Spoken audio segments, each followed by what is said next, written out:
Hello, hello. I think we are good. That is one hell of a delay.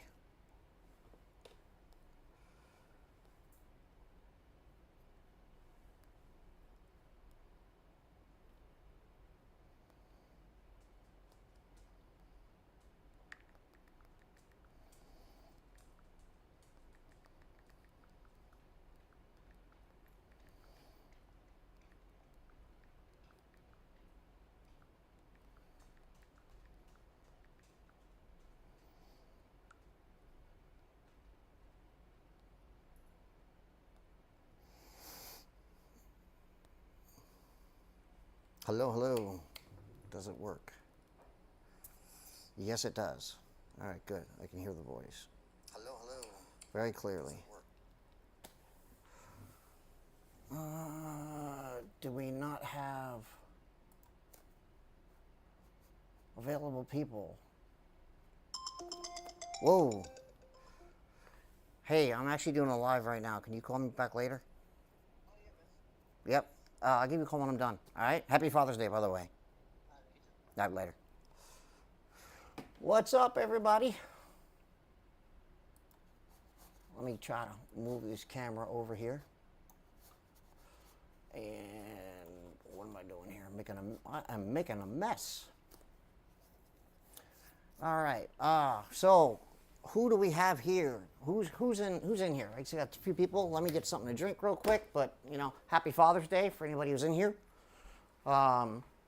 Hopefully you like the new camera and microphone. I know it's a little jittery on the camera. Apologize for that. And the microphone should be clear. Tell me, guys, can you hear me clearly? I know it's a crazy thing to do last minute on Father's Day. However, I thought it'd be cool to do it.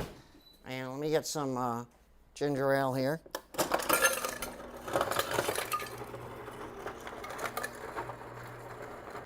Come on, baby. Loki, what you doing, sweet pea? We're doing it live. Come on out here. Come on, stay with Daddy. Come on, Bubby. Hey, sweet pea. Here you are.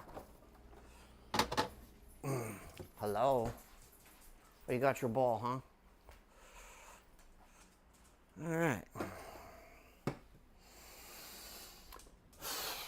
Well, hopefully we'll get at least a few people in here to talk about engines. Come on now. Should be at least a... What up, Cheeto? So we're going to kind of go over some cool tips. I'm surprised I'm not seeing more people join at this point. Did I not? Yeah. Maybe we'll get a few extras.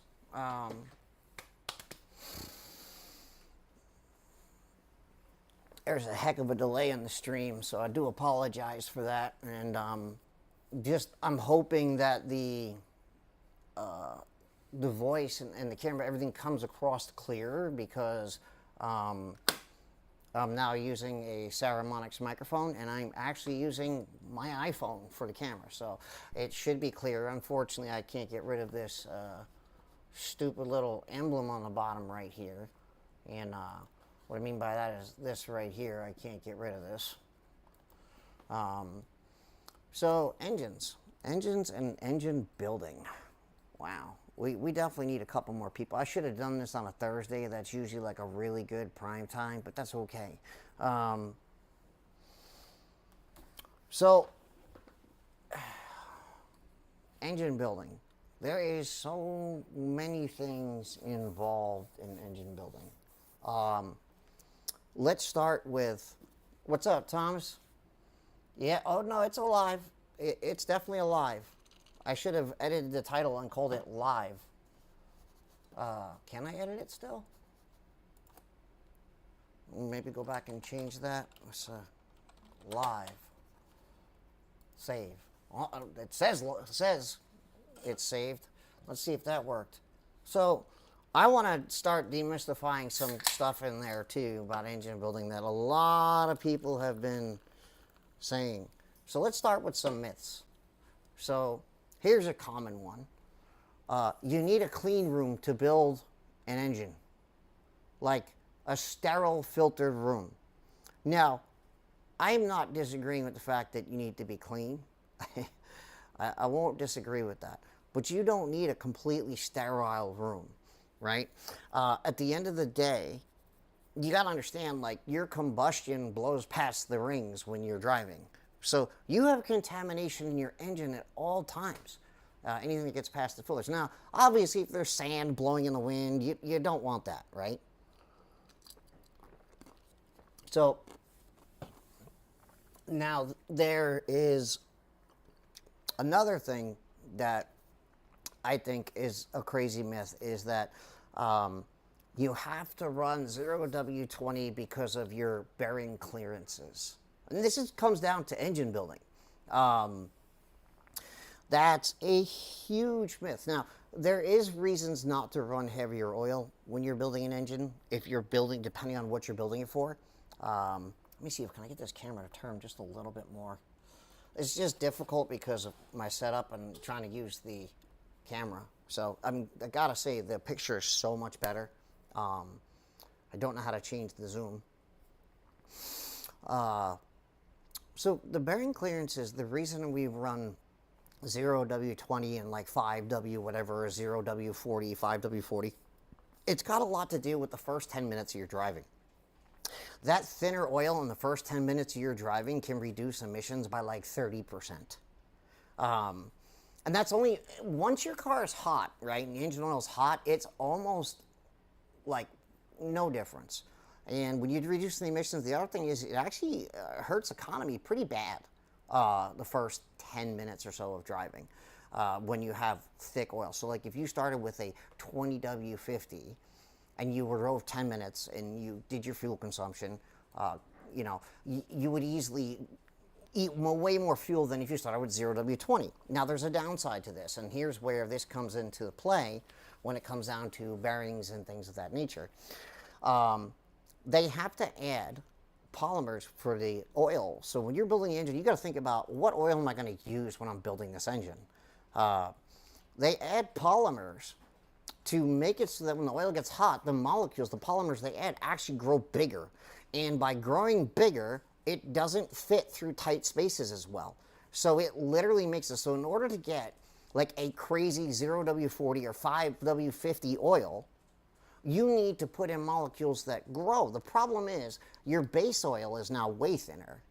And in order, when you're building an engine, you got to think about this stuff. So when your base oil is that much thinner, now you have the problem that those molecules break a lot easier than your base oil. Loki, what are you doing? Come here. Stop. Stop that. Come here. Don't you give me that look. Come here. Thank you. There you go. Yeah, that's much better.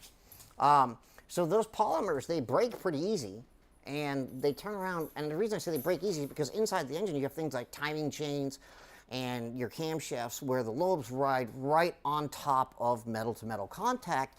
And yes, there is some lubricity with it, but if you notice, your rockers, they're made of a hardened roller. It's hardened steel. Your camshafts are hardened. So you got to think about, that's a lot of contact pressure. And what this does when you have an oil like a 0W40, and again, this goes back to how you're building your engine, this turns around and those polymers break. They break pretty easily. And you'd be surprised, like a 0W40 in 500 miles might be 0W30 in 500 miles, you know? And then 2,000 miles, you probably got 0W20. So this is why you're building an engine, I'm always going to put in a little more room for clearances.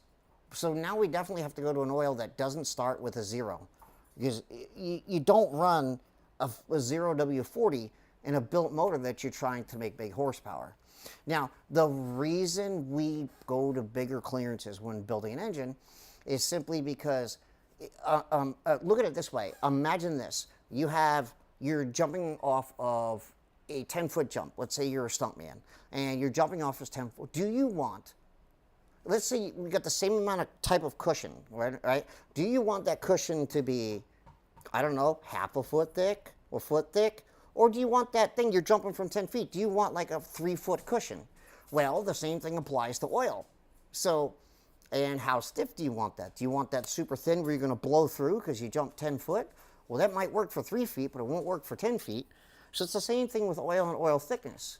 Your 15W50 oil, when you're building your motor and your clearances, that's going to take that impact a lot better. So it's not just about, putting the bigger clearances just for room. You're actually creating a thicker oil cushion so that when the ignition event happens, you're not smashing the death out of the bearing. So, but there's a downside, right? And that is that it literally, you lose oil pressure by doing it. So you have to know the balance. Now, here's a tip I'm going to give, and this comes down with Honda motors. Not necessarily all motors. A lot of other engines need this more. Your main bearing clearances, you don't have to go as crazy with them as you do with like a rod bearing. So I'm going to give a prime example of something that I do. My main bearing clearances are close to 1/1000th of an inch per journal diameter. So let's give an example, 2.1 inch journal, it'll be 0.0021 thousandths of oil clearance. So 2.1 thousandths or 21/10,000ths oil clearance. That's fine because, and the center journal needs to be bigger because the crank actually bends, right? So we're building an engine, we gotta understand if we're making really big power, big torque, torque is what bends the crankshaft, okay? The high RPM, oh, screensaver, oops, forgot about that. So torque kind of twists the camshaft, makes it bend, and the more torque you make at a lower RPM, the more that camshaft bends. It's okay to do really big main journal clearances when you are doing like something like a drag car, but if you're doing like a track-oriented car where you're going to be out there for lap after lap after lap, you don't want your oil pressure dropping down to like 50 psi because the main bearing clearance is so big it's just puking oil out the main bearings. You want that oil shoved down into the rod bearings instead. So this comes down to what you want to prioritize when you're building. That's where oil and like the big myth about clearances, and again, keeping clean is important. The biggest time to keep clean when you're building an engine, the most important times to keep clean is when you're doing your actual bearing installs, right? You want that crankshaft and where the bearing sits, you want that stuff super clean. You want your hands super clean. You want your cylinder walls super clean, right? Though, and you, of course, when you're installing the camshafts into the journals.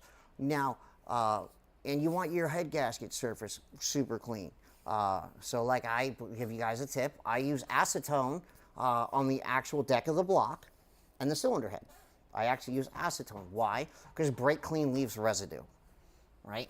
And I don't, not that it would really hurt the gasket. I mean, that'd be pretty crazy, but having a speck of dust, when you're building an engine and you're worried about a speck of dust getting in there, you're crazy because when you build an engine, there's so much crap inside that block from the machine work that you will never get out. And I mean never. Absolutely never get out. So you're wasting your breath going, I need a clean room, right? Because we don't have the ability in the aftermarket world to clean it like the factory does, right? We don't have a giant ultrasonic tank we can jam the whole block in and pressure feed every section, but I do my best. Now, here's something I want to tip about cleaning blocks. Heat while cleaning is important, and especially for the bores because you want that heat in the bore because they take a stone and they hone out the block and little bits of stone and the honing is left in the crosshatches. So we take some transmission fluid. That's great initially, but I like using hot mineral spirits and a bore brush. It just works. It makes the bore heat up and it spits all the junk out. Works really good. And I come back and I have almost nothing left after that when I'm trying to clean it up with transmission fluid, and the transmission fluid's a cleaning agent, and that's why we try to use it on the board. Now, here's a super cheap trick, super cheap. If you want a lint-free way to clean the bores, get some coffee filters. Coffee filters work great, and you just keep cleaning that bore. Put a little bit of trans fluid from the till you see absolutely nothing else but transmission fluid on that coffee filter, and just keep going at it. Just keep doing it. And I charge more than some other people to build a block, but I don't just go outside and try to wash it down with some Joy soap and hope for the best. I turn around and I have my mineral spirits tank, and I have a fuel pump hooked up in there. And I literally pump the mineral spirits through every single oil galley and use a brush. like pumped hot mineral spirits, and it's got an inline 30 micron filter on it too. That might sound like overkill, right? But it's not. That's where you need to be your overkill. You don't need to be your overkill in your dust-free room and your white gloves. You need to be your overkill when you're cleaning, when you're ready to install. Now, here's something that helps a lot when you're putting camshafts in. Now, this is a big one where, because when you put a camshaft in, you draw it down, you have the weight of the rockers pushing back up against you. So the camshaft's going to want to twist. And so when you put it down and it's trying to twist, there's a spot with the high pressure pump, especially on the K20C1. So the problem you'll run into is that the camshaft wanting to twist, where the high pressure pump goes, that's a really tight fit. It's only a couple thousandths of clearance. And that keeps the cam from doing this. And so a trick is to take the rockers. You're going to adjust the valve lash anyway, right? So when you're putting the camshaft in and you're wanting that dot for TDC to align the camshaft, take your rockers and back them off so there's less tension when you go to drop the camshaft in. You have to adjust valve lash anyway. So crack the rockers loose, back them off, and then you could drop the camshaft in, and my God, does it go in so much easier. These are just things you learn over the years. You know, and the other side, I'm going to give another big tip. You know, and this is one that I do too, is when you're trying to put the inlet rocker shaft in, right, and you've got to keep that high pressure pump area bolted down, that sucker never wants to go through because you've got the stand down, but the rest of your rockers, you can only have one bolt in them because otherwise the intake rocker shaft doesn't go through. So basically, just leave the bolts on the exhaust side in underneath that area and just crack the bolt loose on the stand on the other side, on the intake side, and leave the other one snug, and that rocker shaft goes in a lot easier. Because otherwise, you got to put it together before you put it. You end up dang near bending the rocker shaft trying to get it in on the intake side. It's just not fun. I see people hit them with hammers and all sorts of stuff, and I will tell you, I never, ever, ever, in or out with a rocker shaft, I will never tap that sucker in. I will, if you can't just push that thing in by hand or with something on the end of the rocker shaft, you're doing something wrong. What's good? For liability, horsepower more important to build head of K20C1 or have the bottom end built block. Well, this deals with torque limitations. So reliability, just because you build a motor doesn't make it more reliable. And I need to explain that because when you're building an engine, you're building it usually to handle more power. It doesn't mean it's going to last longer. Your rings, your bearings, all that stuff, you add more clearances and stuff, but that stuff's still going to wear out faster because you're making more power. That's just the nature of the beast. Now, here's an interesting fact. Now, I don't have all the data for this, but this is really, I find this really interesting. Piston ring wear tends to decrease as RPM increases. Now, I'm sure there is a minimum maximum to this, right? And I'm not sure how it quantifies under how much load. I just do know that there was a test done in higher RPM, slightly higher RPM. I wouldn't say 8,000 RPM. I can't see it being there, but there was a test done where there is less ring wear at higher RPM, piston ring wear. I found that really crazy and interesting. I don't know if that's got something to do with how fast it can scrape the oil off the cylinder wall. I don't know if it's got to do with when you have a heavier combustion event from higher torque. Does it push past the rings more and push oil off the cylinder walls? I don't know why that's a fact, but apparently that's a fact. That's something I've learned a little bit more recently. So that kind of covers some of those things when it comes down to engine building. I really wish maybe I shouldn't have done this on Father's Day, but hey, you know what? I'm sure people will come back and watch this and get, some some good information from it. Now, how do I choose my bearing clearances? It really depends on what you're doing with the car. If you just want, a daily street driving rebuild, and you want something, just like I said, more longevity and not crazy power, obviously those clearances get smaller. Because I tell you, having bigger clearances does allow bigger power, but 1,000% wears out faster because you've got more clearance on the piston in the cylinder for when it heats up, and that's going to rock more, and that's going to create more wear. The bigger ring gap is not really a big thing with bigger piston ring gap. That doesn't really create too much of an issue, but having the bigger bearing clearance, it does wear out faster. It legit wears out faster because you don't have as much. Look at it this way. I can't see from there. Let me see. It's so hard to see with this in the way. Let me try moving this over. Switch these. What just happened there? Oh, I hit a button. There we go. All right. So when you look at it this way, imagine your bearing, right? And you have the crankshaft, right? And we fit nice and tight, but you get your bearing clearances bigger. You can have more of a focal point in general wear. You can. There is limits to that, but that can cause more wear. Not guaranteed, but it can. There are things like that, but mostly it deals with the piston having more clearance between the piston and the piston wall creates a lot more wear over time. That's why the factory stuff, oh my God, the factory stuff is so tight. Let me give you a perfect example. I don't do anything smaller than 22 thou or 0 to 2. I don't do anything smaller than that for my piston ring gap, ever, when I'm building a motor. I don't care. I see people build them as, oh, well, you can do this because this number calculates out to this build for street. And I've done 24 thousandths, and you know what I found in the catch can after 3,000 miles? Nothing. That's another myth I can't stand. Big ring gap does not mean blow by.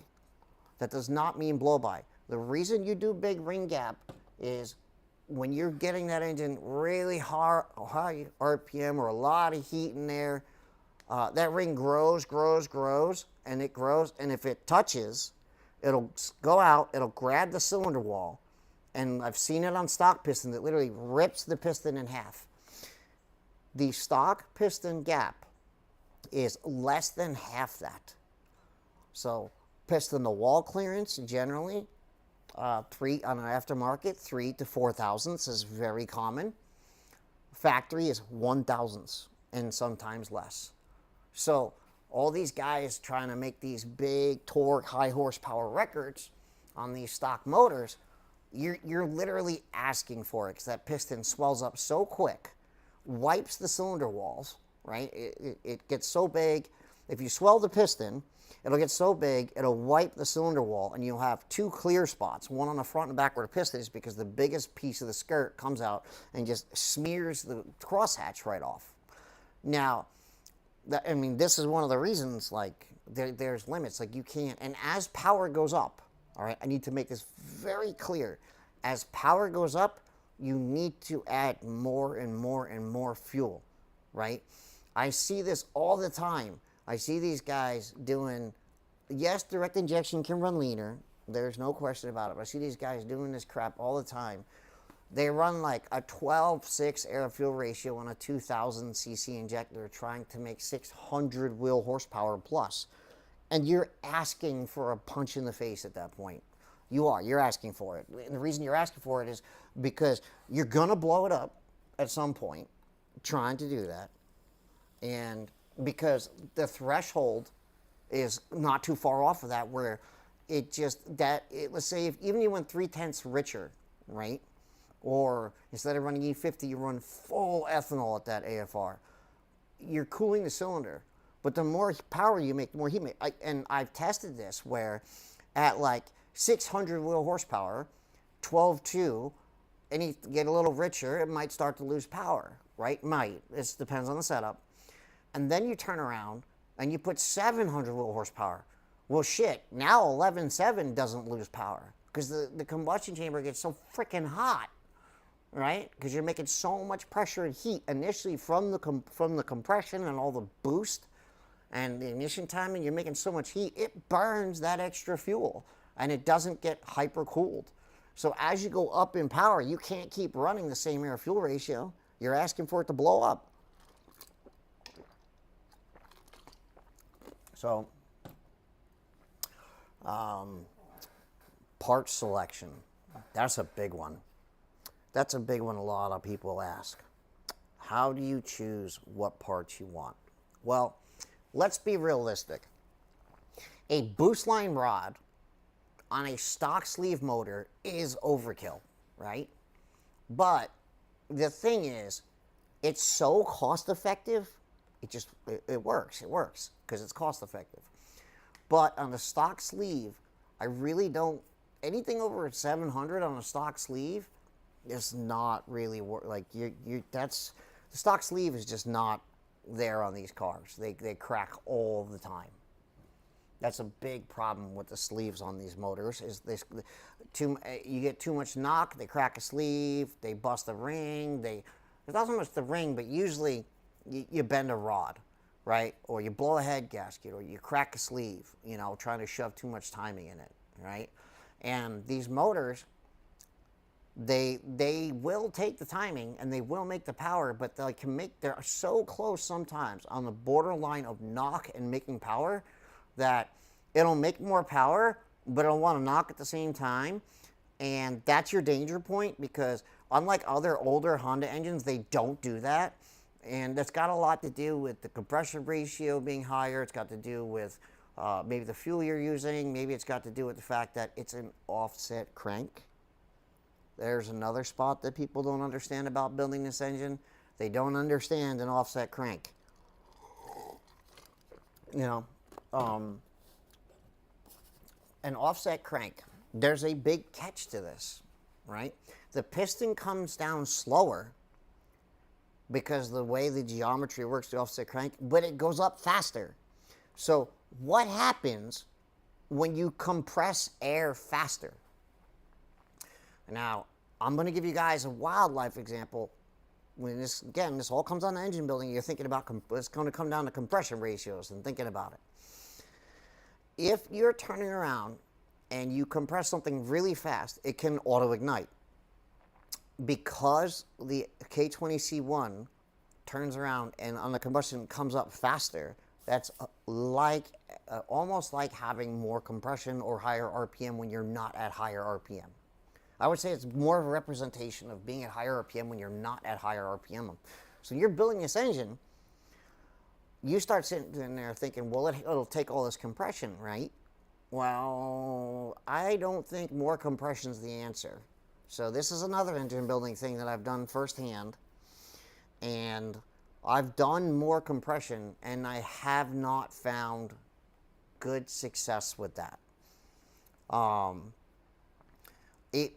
I went from 9.8 to 10.5 to 1, and I literally had some of the same issues getting 800 plus horsepower. Man, it just starts getting to be a problem. So I don't think going up is the answer on these cars. I really don't. And we're going to find out soon enough, because I'm testing something, and I'll let part of the cat out of the bag. I'm going to test lower compression. So that should be interesting, and I'm testing a different piston design. And we'll see. We will see. And at the same time, I'm testing something interesting with a camshaft, and we're going to see how it does. Back 25 built my engine. Westco pistons, Freya valves, and keepers and stuff. So, yeah, in 2020, we're definitely limited, being the fact you still have the same, I'm guessing you still have that engine. So it's a it says back in 2020, I built my engine and time parts were limited. I used sands rods, wide scope pistons, Freya valves, keepers, and stuff. So it's not a bad combination. Actually, I like the Sands I-beams are not bad rods. The S's, I'd sooner probably run a stock rod. Those things are very soft. The Sands S series. That's a H-beam. But in Logan's car, we have I-beams, and they've been holding up at 490 foot-pounds of torque to the tire. But I should mention this. When you're picking your components, too, another thing to think about is, are you making a high RPM monster? If you are, you really kind of want to think about your parts being lighter. If you want to do like a 10,000 RPM monster, which I don't think this engine will do. I don't. 9,000 RPM, yeah, I've proven that out all day long. 9K, you can do 9,000 RPM.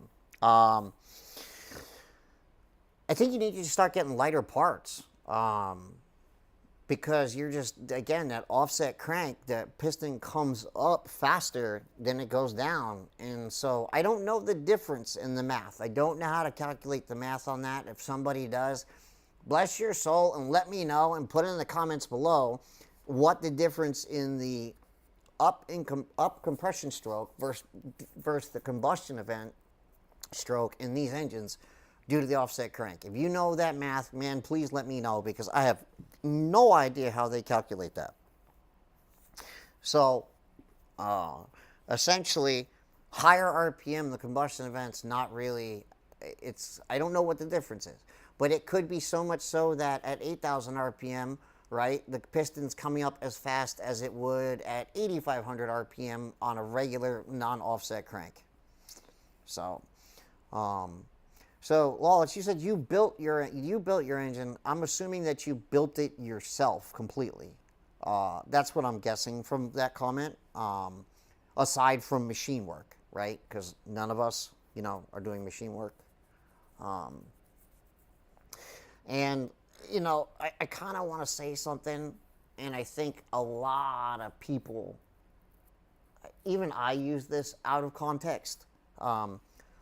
Am I really an engine builder, right? Or am I an engine assembler? Because at the end of the day, we're all using off-the-shelf parts, right? We're not machining certain things, I think we start getting into engine builder territory when we have to take those parts and then do custom things to the engine itself in order for those parts to function, right? I think we start getting into the builder phase when we start doing things like putting phase limiter pins in, notching the sleeve because in order to fit a bigger crankshaft or something like that. I think when you start getting into that, you start getting into actual builder territory. I had an interesting one. There's a run of cylinder heads. There's a couple of them, and I've had my hands on them from Honda, where on the exhaust camshaft, doesn't fit. Literally, even the factory camshaft will not fit over by the high pressure pump area. And I've had to clearance that area, had it cut down, right, in order for the camshaft to fit in there. Literally, I'm not kidding, like a couple thousandths just need to come off, and in order for the camshaft. And I tell you, I even tried test fitting the factory camshaft, and I had this problem.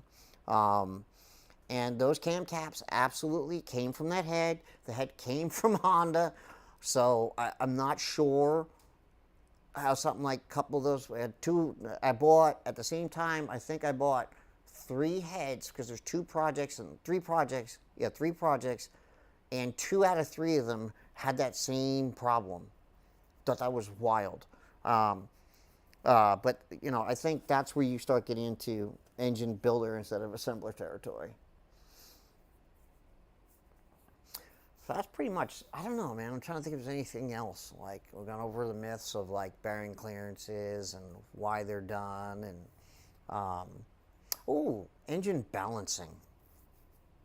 Here's a big one, right? Everybody's always like, oh, if you don't get it into a half of a gram, it's going to fall apart, right? Well, I'm going to tell you right now, I think when you're engine balancing, I think if you're having to grind parts in order to get your weights right, I think that's another form of like you're building an engine, right? You're no longer assembling, you're building, you're balancing your components. A gram is fantastic. If you can get everything within 1 gram, that's amazing, right? Because sometimes it just doesn't happen, right? You could have different weights, a couple grams, 2-3 grams of difference from rod to rod, and sometimes you're just not going to get half of a gram between all of it. Sometimes it happens. Sometimes you get a batch of rods and, every one of them is like, within half of a gram. And you get a batch of pistons and they're all within half a gram. You move some stuff around and boom, your engine's good to go. You're balanced. But most of the time that doesn't happen. And you're trying to take some material off the back end of the rod and some material off the inside of the piston. But if you're not going, I'm going to tell you right now, the factory stuff is not balanced like that. It's so not balanced like that. It's not even close. So if you get something within like 2 grams, you're fine. If you got like across the board 2 grams, you're fine. You're absolutely fine. The engine's not going to come apart. You're not going to wear out the cylinder walls. None of that stuff's going to happen. So, but that was something else. I sit there, you see so many people, and then I see a lot of other people just buy pistons, rods, and throw it together and don't even weigh it, and they rev it out to 9,000 RPM, and it lasts 5 years. So, dang, I think that pretty much covers it. What else is there going to be about engine building? Does anybody have any questions about general questions about engine building? It doesn't have to be complicated, man. If you guys got questions, fire away, man. I'm all ears. Let's try to make this a little more fulfilling.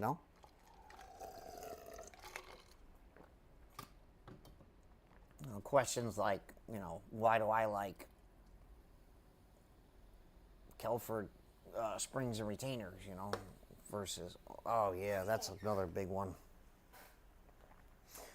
Oh yeah, okay, so here's one.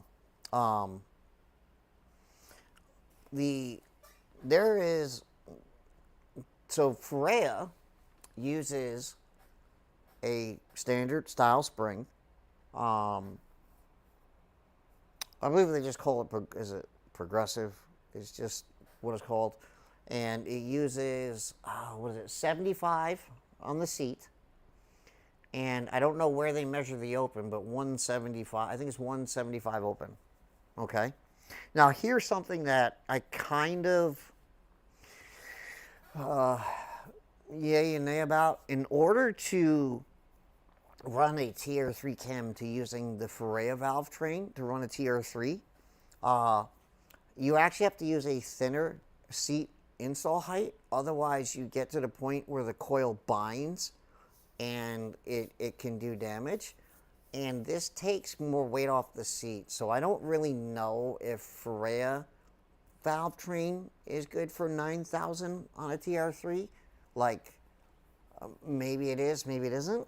But I can tell you the Kelfords use a beehive spring, which can be opened more.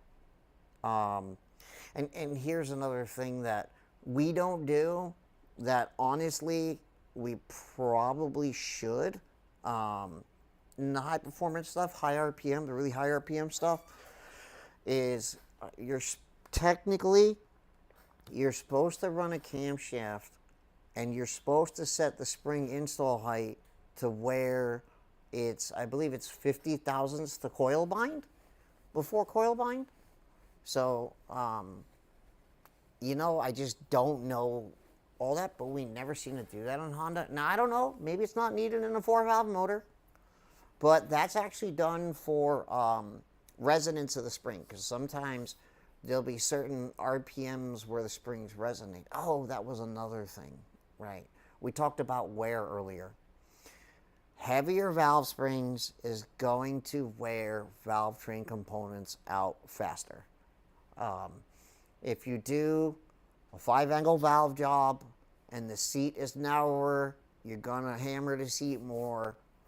Yes, I run a heavier valve spring, but that wears out faster.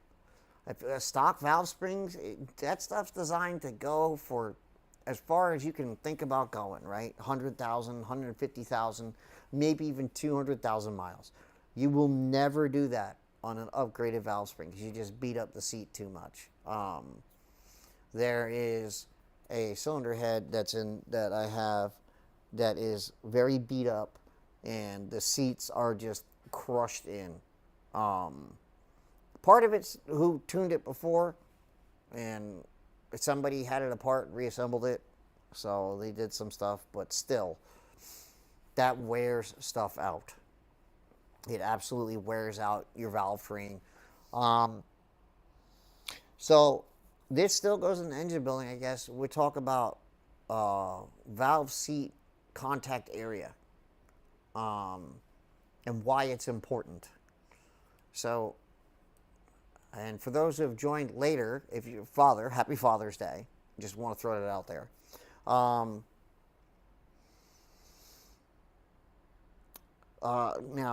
somebody had said earlier important about building the head, and we're going to talk about this right now. Now, what do you need to do to the cylinder head to make it reliable for like 8,000 RPM in camshafts? You technically don't even have to change the valves. You just get to pick up a little bit of flow from the valves, from the Foray is a little bit better design. But you really just need, springs, retainers, and that's it. But I think there's an interesting thing here I should mention too when it comes down to your engine building. A lot of people still don't recognize, and they still believe stock port head is the answer. And I'm going to agree to disagree. Stock port head works fine if you have a stock turbo, and that's fine. And you can make decent power on a stock port head. Like you can make, if you have a G30 770 and you're building a motor and you don't want to port the head, but you've got like tier 2 camshafts, can you make 600? Sure. Sure, you can make 600. I won't deny it. You can, the fuel system, you can make about 600, 610, 620, but you really start getting into 33 pounds of boost. However, we could take that same exact car, leave the, well, I wouldn't say maybe leave the bottom end at this point. You're getting to the limit of the bottom end. If you port that head, you do it right. Carlos's car, instead of making like 610, 610, 620, and he runs a sticky tire. I should mention this on the dyno. A sticky tire does lose a little bit of numbers. Ouch, my back.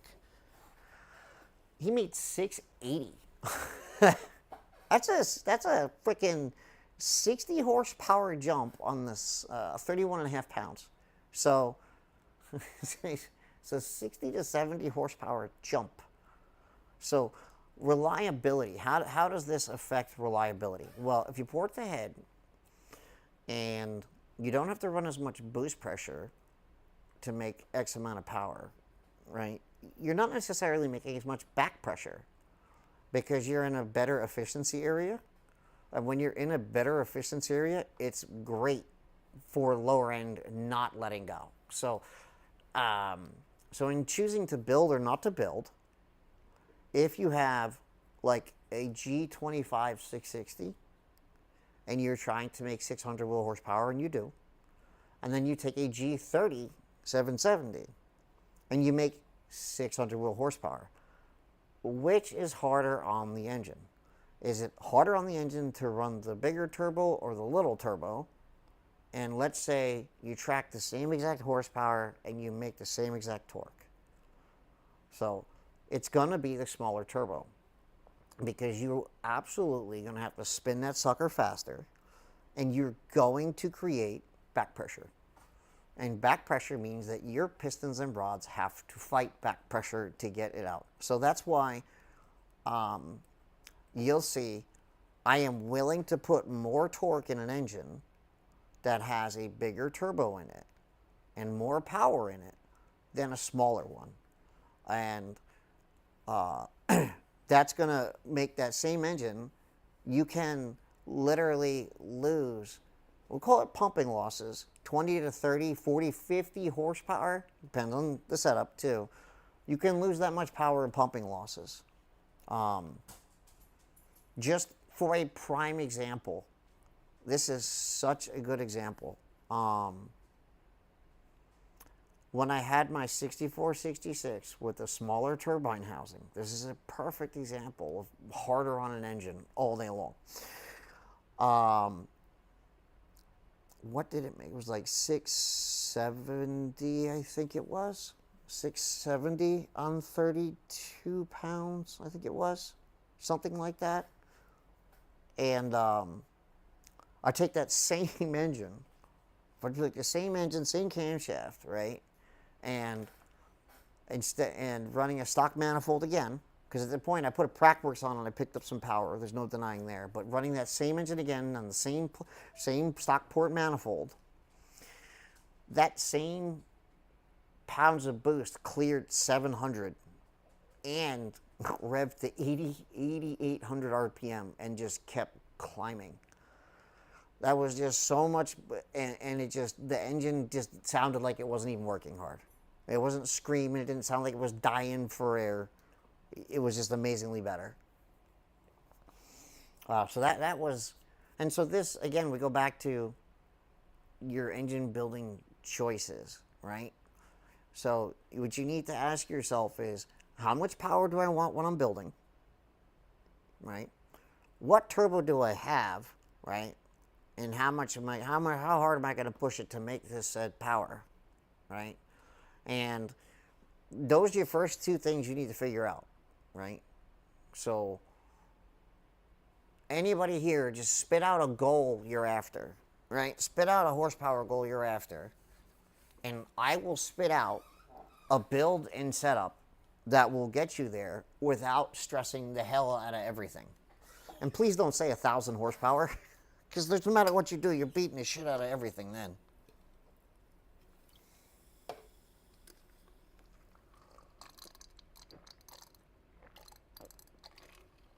Yeah, Thomas, that's all fantastic questions. You know, what am I driving the car for?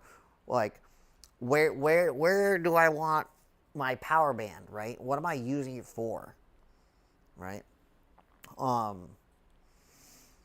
those things matter, right? If you're just like me, my car is a roll race car, but you don't need, like, okay, so every time you guys see my graph, you don't see a lot of torque, right? And you see it come in late. It's not because the turbo can't. I can promise you guys that turbo can make well over 600 plus foot-pounds of torque easily, right? And that's super easy to do. But I just, it's not worth the torque is the killer. Even if you have great parts, man. Because like prime example, 4,000 RPM, 450 foot-pounds of torque, and then 6,000 RPM, 450 pounds of torque. At 4,000 RPM, every combustion event must be a lot hard. It's a lot harsher. It's a lot harder because the piston's moving slower. So this means you have to have a much more violent. I want to say violent is not the right word. Maybe it is. You must have a much hotter, aggressive combustion event, right? So I want to build my motor for a shitload of torque, right? I'm going to use heavy parts. I'm going to go and get a heavy duty, super duty wrist pin, something like a Trom or a CP Carrillo piston. I'm going to sleeve it. I'm going to put some boost line or Carrillo rods in that sucker, and there we go.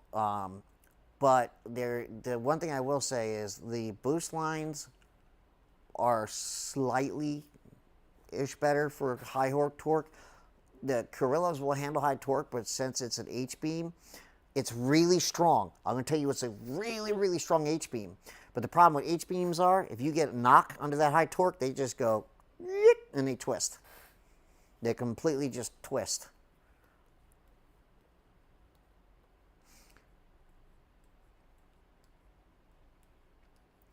That's kind of an interesting analogy, Thomas. I would kind of, how would I put it? It's like catching a baseball at 60 miles an hour and then catching a softball at 60 miles an hour. And then you go crazy with the torque, and it's like catching a bowling ball at 60 miles an hour. At some point, you're gonna get whammed. Yeah, as you go up in weight, it's a valid point, right? At some point, something's gonna break, right? The heavier it gets, because that's drive pressure. Let me see what else were engines. So I'm going to give a prime example of how not to get to XYZ and how to get to XYZ. All right. I want to make 650 wheel horsepower. All right. And I want my turbo to light up at 4,000 RPM. Can it be done?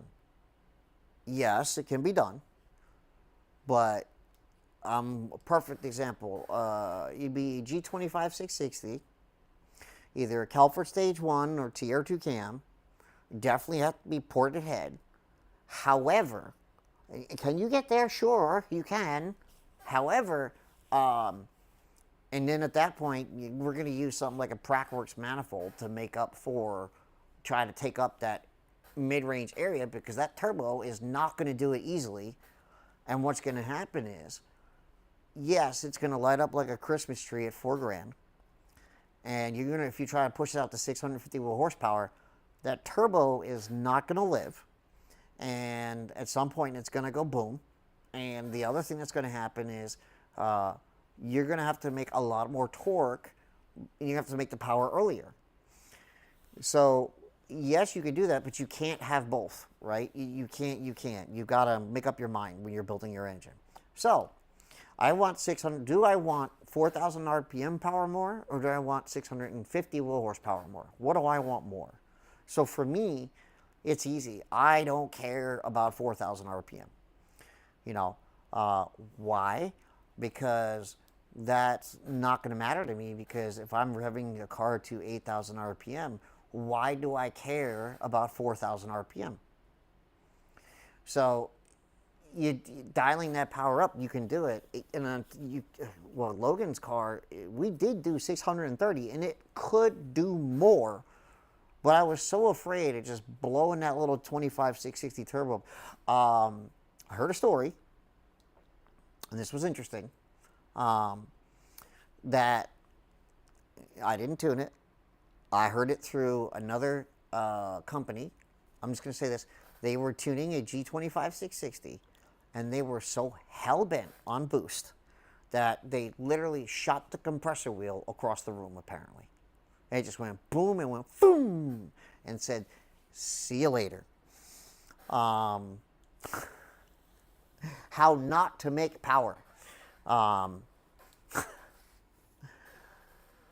I had a turbo let go?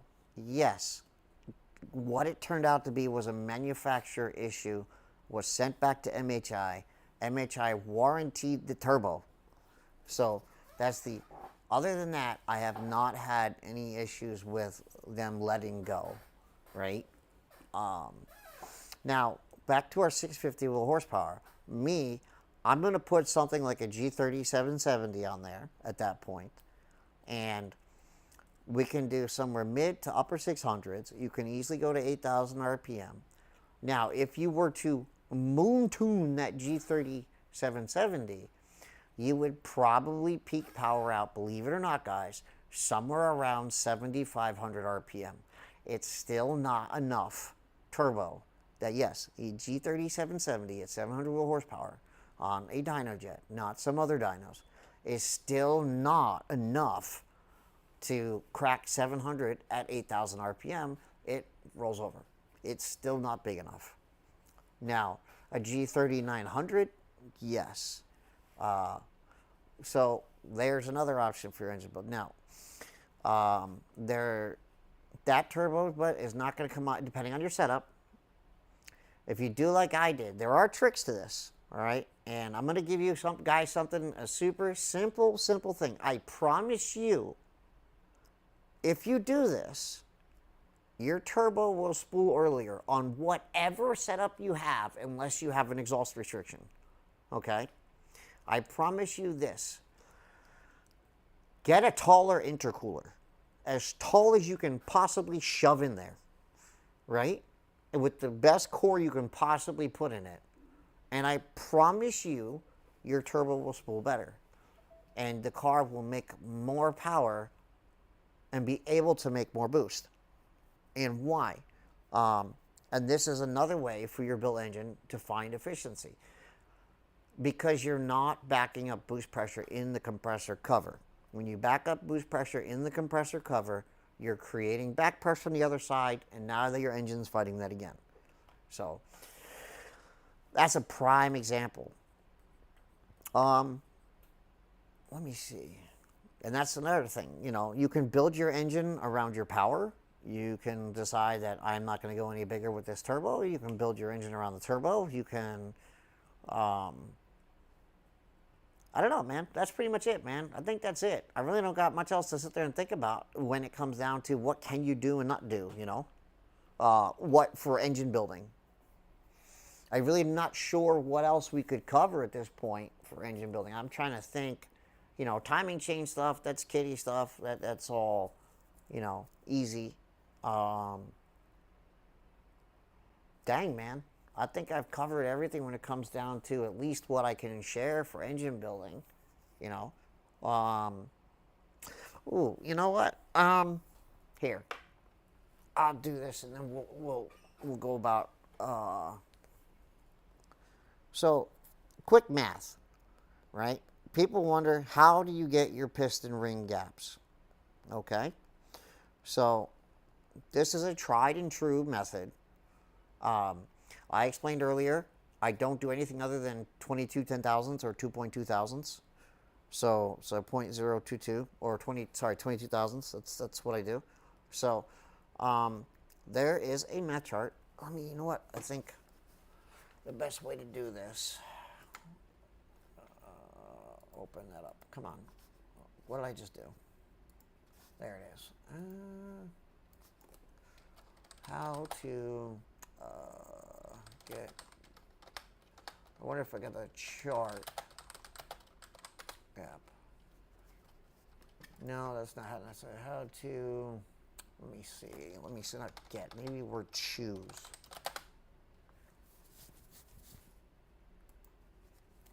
Let me see if. Here we go. This is a chart that is fairly simple. Let me see if we got. There we go. And I'm sorry that's blurry. And if you guys can't see that, I'll just say it as we go along here. So high performance street strip, right? Now what you'll see here is the top ring and bottom ring are different measurements. Where do I want to put this screen? And then pull that off of that, and then this way I can still see the questions. So, do I agree with this? Yes and no. I do and don't agree with it. I'll explain in a minute, because I don't, like I said, I don't do anything less than 20. See, this says minimum ring gap 0.015. Well, it's going to let you know the factory ring gap in the factory K20C1 is tighter than that. 100% tighter than that. So, if you're doing your ring gap, I forgot a good tip. I'll tell you about this one too. So you're doing your ring gap and you're assembling your engine, and you're like, oh well, what do I do here, right? So you see all these crazy like street moderate turbo nitrous. I'm gonna tell you, there is some people out there. They're using this math right here. I explained earlier, I don't do less than 22 thousandths, right? And that math, because the bore is 3.386 inches, right? And if I multiply that by 0.015, 005, okay, that's only 17 thousandths. So here's the gripe I have. There's some engine builders out there that, and I've seen it because I've had to tear down behind some other people, that they use that and then say the motor can take over 1,000 horsepower. And that will never happen. A lot of those manufacturers literally tell you, hey, use, at least the minimum of 22 thousandths. And so even in an 86 millimeter piston, because it says street moderate turbo nitrous. Moderate, I'm going to be honest with you, is like a stock motor on these cars. Like 300 horsepower on pump gas is a moderate street turbo engine. And so what's going to happen is you do that, and then there's a couple things. The ring's going to heat up, right? And it's going to, at least if there's some knock or something like that, you're not allowing enough pressure off of it, being that tight in there, and the ring grows, maybe it'll grow and touch and then come back off, and then all of a sudden you got an engine that smokes, right? Because the ring touched and grind up, and it didn't rip in half because you got, forged pistons. I will never do that, something that small. So this one says nitrous race only, all right? So a lot of times you think, so 3.386 times 0.007 is basically 24 thousandths. In our engines, I don't agree with that being nitrous race only. That can still be a street car, because that's what I was running, 24 thousandths. And it had 5% leak down and nothing, and I mean absolutely nothing in the actual catch can thousands of miles later. I take it out, I look at it, and there's literally nothing to take off. Took the intake manifold off, there was nothing in the intake manifold. So, again, if you look, it says use this as a guideline only. It's a guideline. It's not an engine builder's blah, blah. You guys would probably not believe what I'm running for my ring gap, bro. It's bigger than that, all right? And there's a reason for it, because I know damn well when I'm turning around and I jam 42 pounds of boost or 40 pounds of boost in my engine, that gap's going to disappear. And I've already proven that it will disappear. It's going to disappear. That gap is going to disappear quick. And, I run 26, 27 even. But I'm going for like whatever I can chuck at it. So if I decide I want to run Q16 and nitrous, I can do it if I want. It's there. It can be done. So the oil ring gaps, a minimum 15, those are fine. That's not something you really like. You don't need to take an oil ring and gap the crap out of. The other thing that you don't necessarily need to do is you don't necessarily need your second ring always being bigger than your top ring. Again, that's a guideline thing. I run same gap top and bottom ring. That's just what I do. And then a nice little tip is whenever you file your ring, right, and you grind it down to size, always, always, always do yourself a favor and take a file and just take that edge that would touch the actual bore and just gently file it, because there's a sharp edge there, and that's going to chew up the cylinder wall if you don't get rid of it. So, let's do this.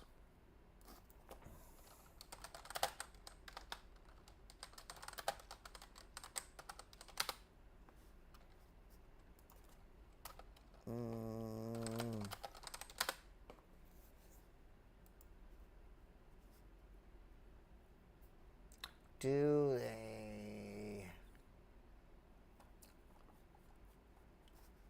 Let me see. Bearing clearance. Damn, I can't type today. Per inch of journal chart. Let's see. Let me give you something. Nope. Dang. Where? How large should my engine oil bearing clearances be?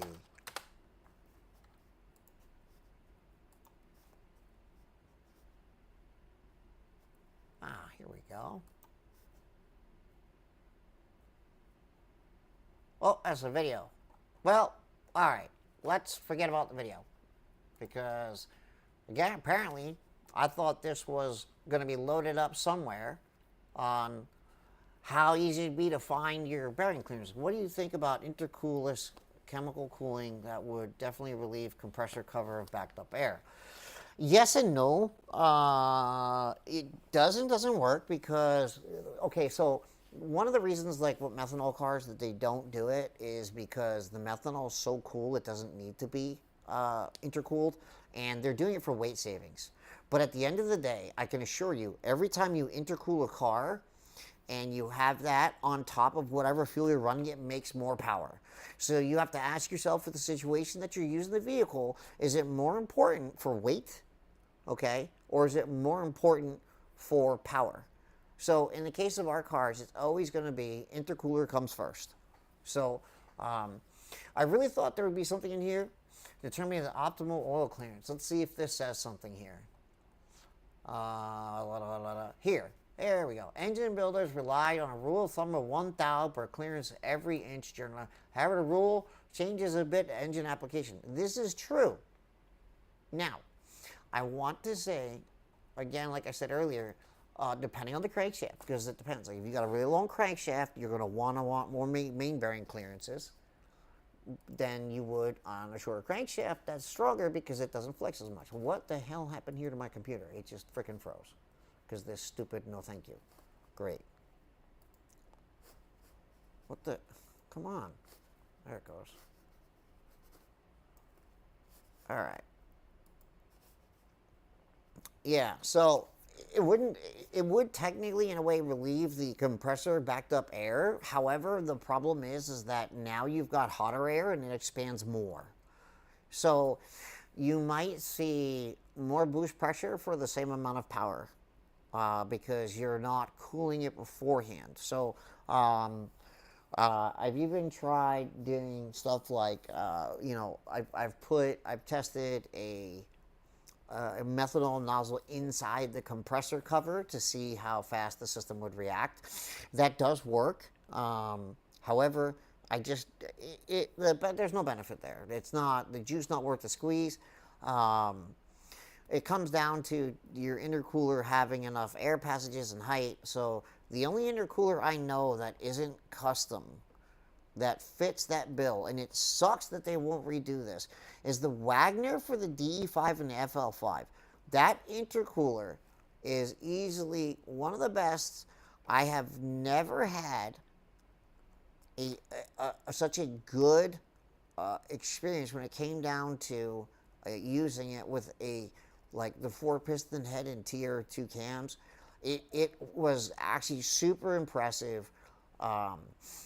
It spooled better than any time I've ever seen with that setup on that cylinder head with those camshafts. It made more power. Yeah, but the Wagner for the FK8 is not as good. I wish it was. I wish it was. It's a totally different design. So it sucks that they did that. It's frustrating. So let me see. Wagner intercooler. And I asked them, I was like, perfect. Wagner intercooler. If you look at the one for the FL5, this thing's giant. And you see how tall this is? So what happens is you have so many air passageways across that you don't get as much pressure drop. It's more beneficial to stack them vertically than it is to stack them horizontally. If you stack them horizontally, the actual air passages the volume turns out to be less. And you need it tall and longer. And because if you have long, right, but stubby like this, yeah, it's better to add more that way, but the amount of cooling that can occur across that surface area also helps bring the pressure down, bring the temperature down. And the faster you bring that temperature down across that area, the more the hot compressed air wants to go over to the cold side, and it just makes a crazy difference. I have never had a G30 light up that early on a 4-piston head like that. It was very impressive for what it was. Now, did it make as much horsepower as some other ones that have done? No, but it definitely made really good. I was very surprised. It made good power. We ended up making, I think it was like 660 or something like that was what I ended up making. Or was it 660? But it took quite a bit of boost, like 34 pounds. But it was the most impressive factory like bolt-on application intercooler I'd ever seen. So if we go to FK8 Wagner, well, I'm typing too fast. It's just not the same deal. It's not the same. I wish it was. It's such, like, why they chose to do this for the FK8, right? And this is also tube and fin, right? And it's tube and fin and not bar and plate. So if we go to this, man, can I zoom in? Well, let me open image, a new tab. Where's the zoom button?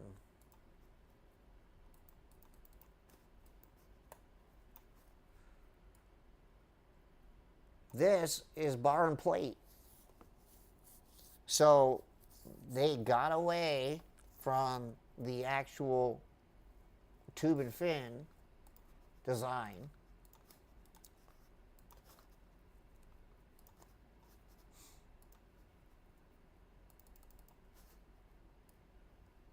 And you can see the difference. It's clear as day, the amount of volume of air that you're going to get through this versus this. And it stinks. I don't know why they did that. I don't know. I have no idea why Wagner chose to, you know. And there's room. That's the crazy part, guys. There's so much room back there. So I'll just give you a perfect example.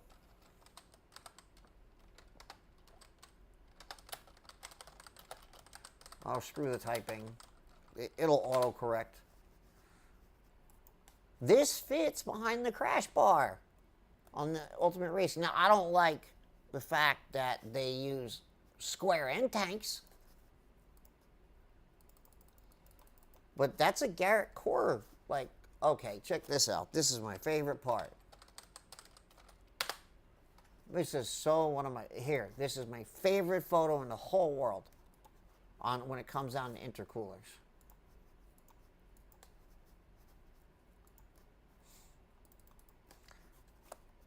Let me get my head out of the way. Let me do this.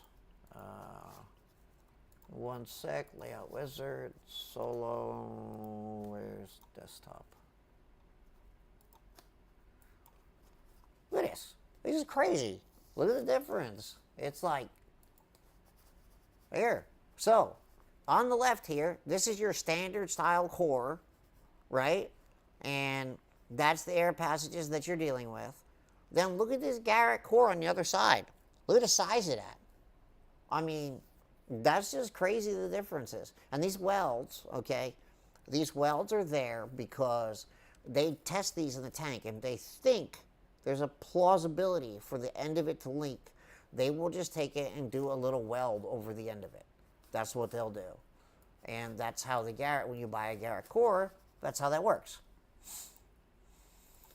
And that is the core.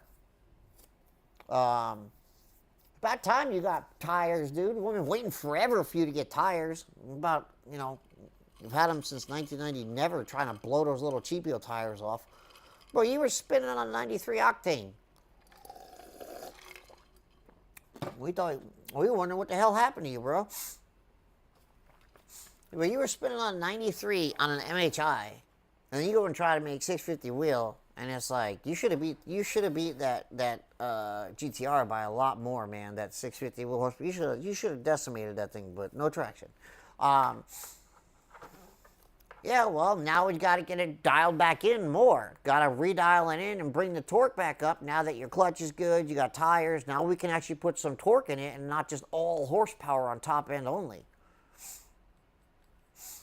So, yeah, man, we need to just dial it in so you can get a little bit more mid-range power. So, yeah, man.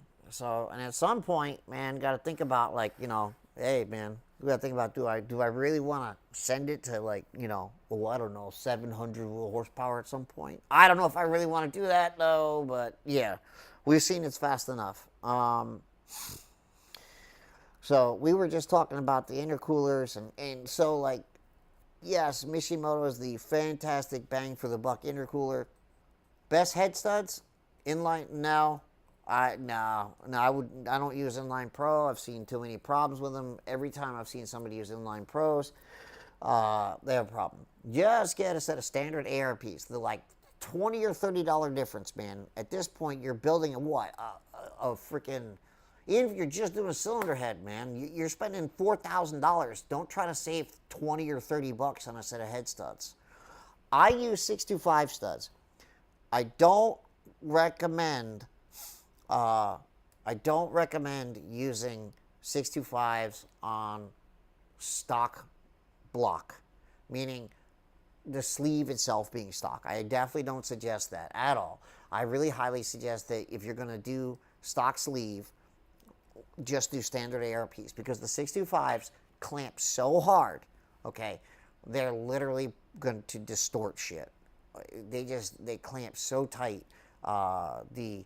They don't pull and stretch as much. It doesn't sound like a lot initially when you're thinking, you know, 80 foot-pounds of torque. You know, that doesn't seem versus 100, but trust me, it matters. That extra clamping force, I've seen gasket embossment disappear from that clamping force. So, ARP's been in the business forever, so stick to what works, you know. So, as far as his setup, Kong's setup is a G3900 methanol injection and built ported head, Kelford stage 1s, and a full race pump and 2000 cc injectors. So, yeah.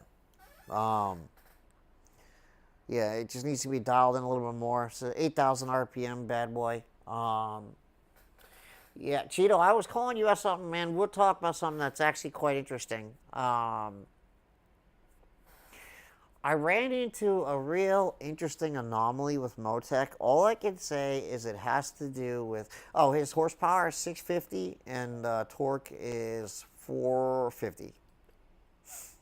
650, 450, but it's all top end because I was trying to dyno and his clutch was slipping. So I had to turn down the low RPM a lot, like the 4500 5K. So that 4500 is like 6,000 is turned down, somewhere around there. Anyways, fuck was I saying? Send it. He's always the send it, dude. But then what are you gonna do if it lets go? I keep trying to tell you, man. You're like at the limit, bro. You're like there. Crazy fool. Guy's always like, send it. And I'm like, no, I don't want it to blow up. No, he's on Honda. He's on Honda. His control is not as good as yours, man. So, I've definitely learned a thing or two since then. Oh, yeah. So, the charging system, this was so weird. It controls the alternator differently. Essentially, excuse me, my sinuses are killing me, man. I have bad allergies. Now, it's weird because the charging system, if you try to charge it, and this partially depends on how efficient your battery is, I've actually found it overloads the engine. You actually lose power because the alternator doesn't charge the same. So if you want to put in like a higher volt, like there's normal voltage, like a normal 14-volt command, I can literally watch the fuel trims change drastically by just the fuel, less fuel needed by literally turning down the charging rate on the alternator. There's some weird thing with it. And I did it on mine too. I checked it on mine and I was like, holy crap, man. I was like, I wonder why this thing runs like crap for the first minute or so when it starts. Like it doesn't want to stay idling right. And I changed it and I was like, holy crap, man, the car idles, it drives smoother, everything. So weird that the charging system has such a drastic effect on it. But I had to change some settings. So who's the best sleeves? Golden Eagle, Darton, or JBR? And then there is Ramy sleeving, and that's who, and I'm pretty sure that's who 4Piston uses. Now, who's the best installer of sleeves is going to be Golden Eagle, hands down. Golden Eagle does the best job installing sleeve. Now, for the best sleeve itself, so I guess that's kind of debatable, right? So like the Ramy style sleeve is going to be a harder sleeve, okay? That's going to be, it's not going to wear quite as quick usually. However, you have the downside of that is because it's not soft, it's going to beat on other things. So you're going to have, it just depends on how you look at it, right? So the GE sleeve being a little bit softer, it's going to take a little bit more, it's going to flex a little bit better. The Darton sleeves, I don't have a lot of information on it, but it's also my understanding that the Darton sleeves are pretty soft. And the downside is the way I believe they use an O-ring on the bottom.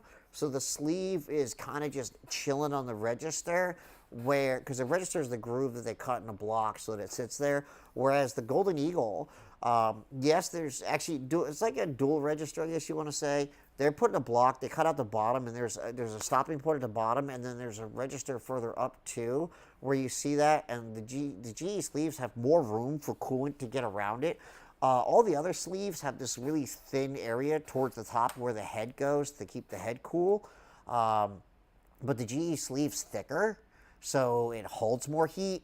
So but in all reality, like, I think if any of those sleeves are installed 100% correctly, they're good sleeves. We don't make enough power. I don't know if this platform can make enough power to break one of those sleeves or cause a problem. I can tell you, Ramy sleeve, I had a Ramy block, man, and I just, it didn't work out. The block, it was not, whoever, I don't know, maybe they let the guy go with it. It just wasn't done properly, okay? The sleeve itself was not a bad sleeve. It just wasn't done right. The deck was very unlevel. 6 thou of deck warp, which was wild. It was not great. And that's what I could easily measure with a feeler gauge if I had, at the time, more accurate tools. So every GE sleeve I've done has been perfect. It's the same result. It comes out exactly the same every single time. You don't get, a sleeve doesn't sink.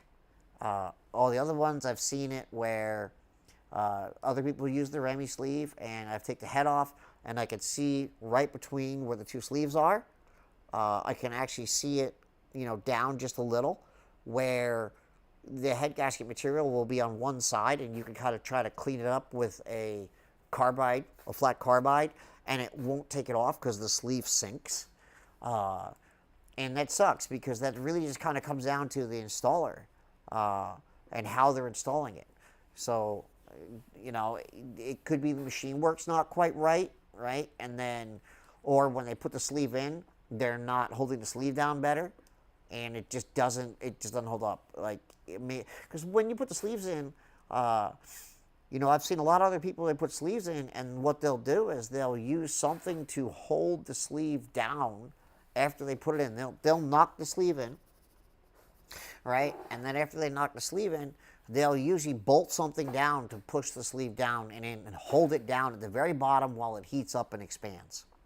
And then after that, they'll machine it, right? And then also when you're doing a step deck, you know, if that's done improperly, that's also going to be bad, you know, because if the outer edge of the deck is warped where your bolts go, your head's going to twist all up. So if I were to say, I send my shit all the way to California, man. I live on the East Coast. I send it to California. I know GE works. Yeah, and yes, King Kong, he's on Honda. Now, I'm going to say Honda, like 650, 680, that's it. You can't control enough on Honda. So if you're building your motor and you're like, I want to take full potential of building my motor, you just suck it up and get Motec. Suck it up. So, or as they say, suck it up, Buttercup. So, Kong, you really want to go for 700 on a stock block? Like, do you really want to do that, man? Tron pistons, I like them. I think they're a good piston. I've had good success with Tron. The motor, I have one motor in the car, it's a higher compression ratio. The one before that had a Tron piston, 9.8 to 1. Man, I whooped the shit out of that motor. And you're going to love this. So when the wastegate let go, all right, and it put 50 pounds of boost in it at $5,000. Yes, 50. And oh man, like I can assure you, with plenty of knock to go with it, because the safeties weren't there because the wastegate broke, and that's part of the safety in Motec. And the other safety in Motec is cut fuel, and I was spraying methanol. So, and it just, because I was spraying copious amounts of methanol, the turbo just ran off to the fucking moon, full wastegate, slam shut, like completely fucking shut. And it literally turned around and it smushed the boost line rod. But the piston, there was like the ring lands didn't break. The rings were fucked. There's no question about it. And there was scraping on a cylinder wall from so much load, you know, just knock and load from when that happened. It happens really fast. And, but man, that motor, I made over 700 on that motor for I don't even know how long. And I tested so many. I passed G3900, G3900 101 housing, G35 1050, G35 1050 101 housing, 6466, 6466 with a Prackworks manifold. Bro, that motor took whooping after whooping after whooping after whooping. It was on Honda. Made 700 on Honda, 700 on Motec. Like, put 700 on, tried with Q16. Bro, that motor seen so much ass whooping on the dyno. And I don't mean like, oh, we went there and did 10 runs. I'm talking days I did 30 freaking runs, plus all the abuse on the street. That motor, dude, it just took an ass whooping. It was a simple combination. Boost line rods, Tron pistons. I actually need to put them up on my website. I'm going to distribute. I distribute for them now. And but I'm doing the pistons my spec, right? I changed some of the specs. Jumped in, heard the tile line distinctly. What are your recommendations for L15 blocks? I only see Darton. GE sleeves them. Golden Eagle sleeves L15s. Just go to Golden Eagle. They do their own. So here's what GE has. GE takes they have a ductile iron block. It's just a block of ductile iron. And I believe, don't quote me on this, it's aged ductile iron. Meaning that they age it. Something about aging the ductile iron. I'm not 100% on that, but I believe that's, let me see. Aged ductile iron sleeve. There's something to do with aging. There's something to do with the sleeve.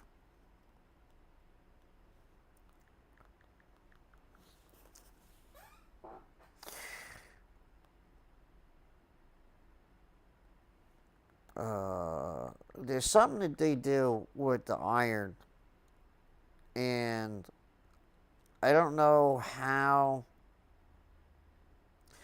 I don't know. There's some sort of treatment process that they call it. I think they call it aging.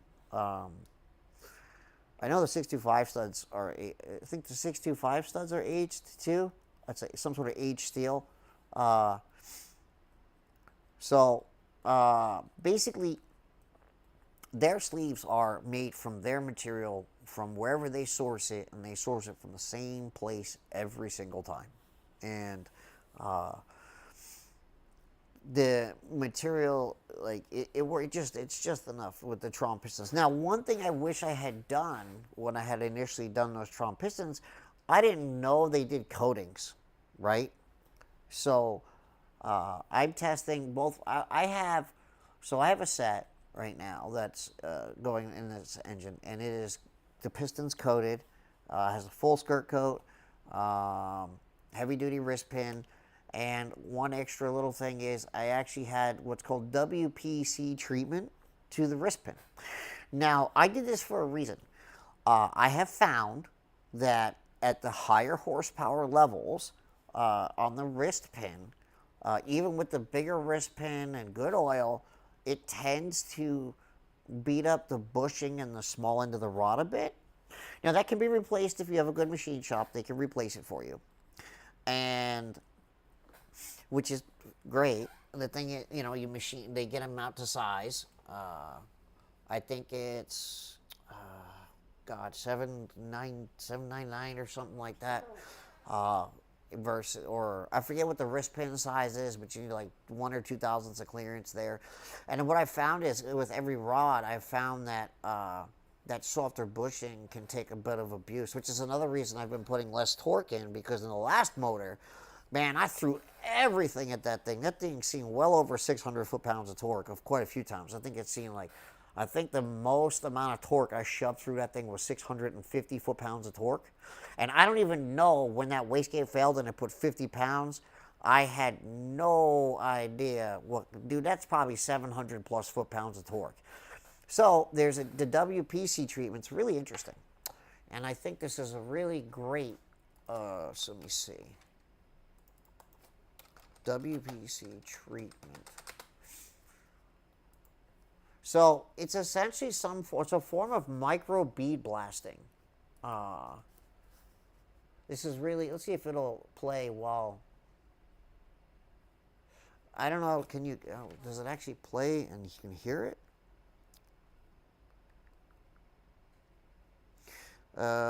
Shoot.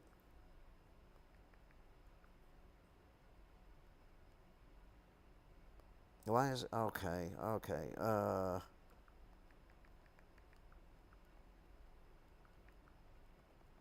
Shit, I keep typing the wrong thing. youtube.com/@FK8TD.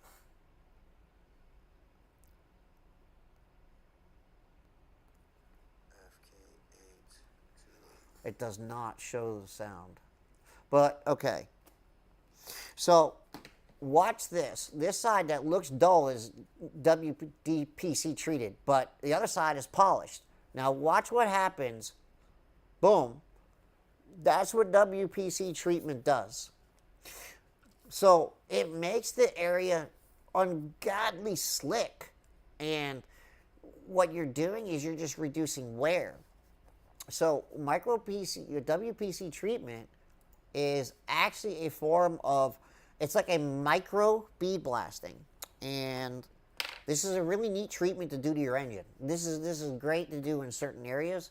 WPC treatment, let me see.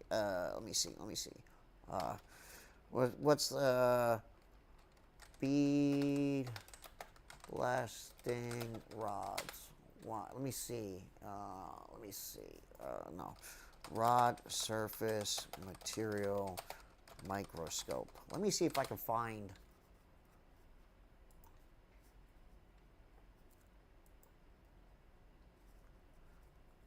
Let me see.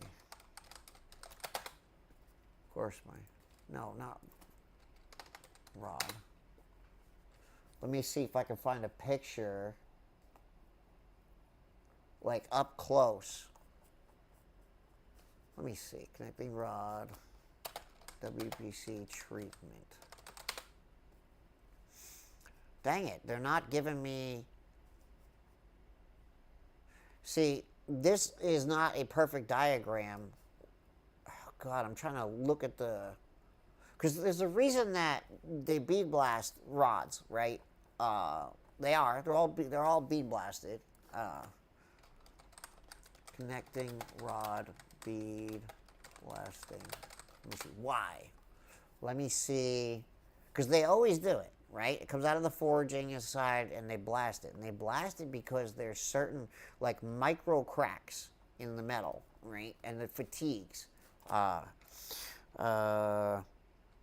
4340 steel under microscope. Let's see if we got... Oh, this might be perfect. All right. All right. Nope, that's something else. Crap. Is that 4340 under microscope? This is machining. That might be... All right, you know what? I can use this image. I can use this image. This will be good. Open image in new tab.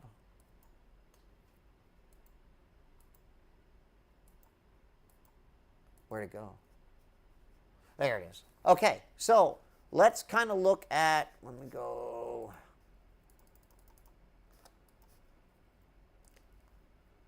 This one here, okay? Now, this isn't perfect representation, but imagine your connecting rod, whatever surface you're looking at. Even if you polish this, you're going to have all these grooves in here. When you polish, you only take the very tips off, and that's what makes it look shiny. It's also why your borer can look shiny while it has a crosshatch in it, because you still have these grooves. Now, WPC treatment, it fills in all of those grooves. And by doing so, let me see, WPC, I know they have visuals somewhere that are just fantastic to explain this. Nope, that's just YWPC. No, that's just a video. That's about.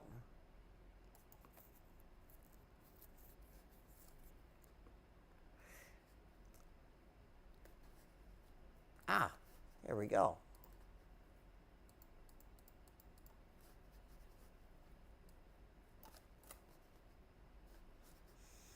This might be, God, this is so hard to come across. Well, let me see. So essentially, even if you polish, this area is going to be sharp. Man, open image in new tab. Can I get that image? There we go. That's perfect. Let's get two of them. Open image in new tab. So here's the thing. When you use these surface finishes, you're going to see that this is very uneven. This is actual microscope, under the microscope, looking at it. And even if you polish it, you're going to have all these areas, these like fine areas in the metal where there's risk for cracking. Now, if you look, just even this right here, it's hard to see with them, but I'm going to go right across here, right? And what can happen in this piece right here, let's say this splits, it can go right across here and fracture. Now, by turning around and they micro bead blast, and they also put something in there that helps it with the being slick. It's a dry lubricant substance that gets embedded into the metal. Now you have a true smooth surface and all those cracks are gone. Not only that, if you look right below where the box is, if you look, this area here is now compressed. That's actually stronger now. So not only do you make it smoother, you are literally making that area, you're making it stronger. So you actually make the material stronger. Yeah, here's another prime example of what the metal looks like under a microscope of everything that you're using. Whether we realize it or not, we think it's slick and it's perfect, and it's not, and it looks like that. That's why I say WPC treatment. It uses very, very tiny, and I mean small, very small. It's not your typical shop peening. I said bead blasting, it was the wrong words. It's shop peening. It uses much smaller shop heating method. It's not, and I'm telling you firsthand, like I already have it. I turn around, I had wrist pins and one set, I had two sets of Tron pistons, one not WPC for the customer because it just didn't want to go that crazy, didn't need it, and mine for WPC treatment, and I can literally, like, instead of using the wrist pins really kind of tight, getting into the piston, you get it in there. It's tight though, get the wrist pin in, and I'm telling you, they go in way easier. It's just easier to deal with, like, and the how slick it is. And at first I thought, I was like, well, damn, man, it's gonna be so slick that the oil's gonna just come off, right? I'm like, well, maybe this is not good. Maybe it'll polish so much the oil will beat up and it won't stick. It sticks more, which is wild. It sticks to it even more. So it's not like it gets so slick that it shoots it off, right? So there's a downside though. Like if you try to do this with your crankshaft, the problem is the ports in the crankshaft. How do you stop from getting those done? Now, you can do it to a crankshaft. However, if you look in the end of a Honda crankshaft, what you would have to do, and this is where it gets complicated and it's kind of not worth it. Let me see. It's a K20 crankshaft.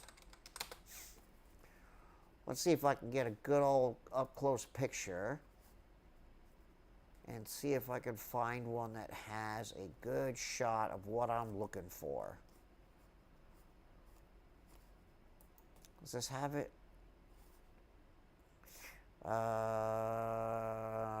Nope, because it doesn't. Does it drill that way? It does. Open, let me hit a new tab.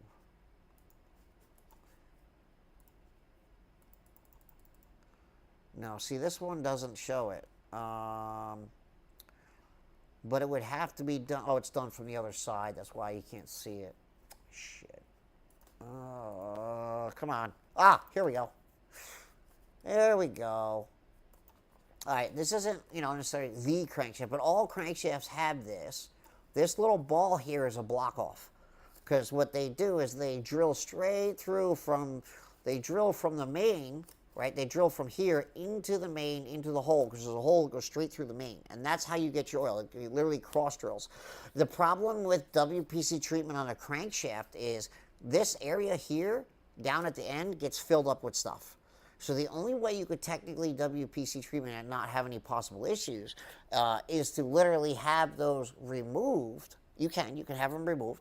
And I think you got to drill them out. They're a real pain in the ass to get out. But have them removed and have like an NPT plug put in instead. Complicated, but technically you could do that with the crankshaft, and it makes it slick. Now, do I think it's totally necessary? Not necessarily. Moto IQ definitely takes WPC treatment to the next level. Those guys are just, they're nuts. They WPC treat everything. I WPC treated another area I know that is bound to get wear is the cam follower. So I've always seen wear in this area. Let's see if they have a cam follower picture. This is not a good example because it doesn't have a roller.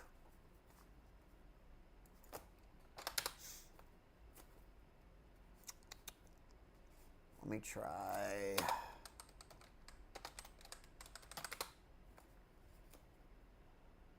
Okay, here, perfect example. Okay.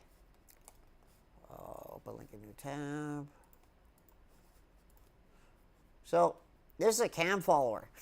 And the problem is the outside edge, I always see wear here in the high pressure pump. Every car. Scratches, micro scratches. Where it comes from, not 1,000, not 100%, because they'll get some wear and then it just won't do it anymore. It doesn't like get so bad it disappears, but you get some wear in there and they can be replaced. I never see it on the roller. The roller is always good. I always see it somewhere on the outside. So,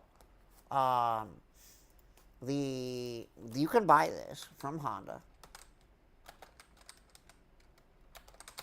I can't show you guys the other site that I use. Not allowed. Change vehicle.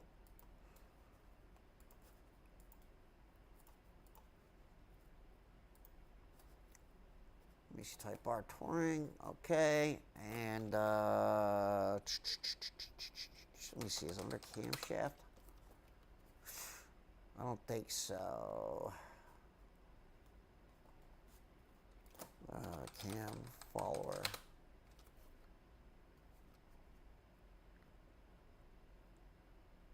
Nope. Okay, let me see.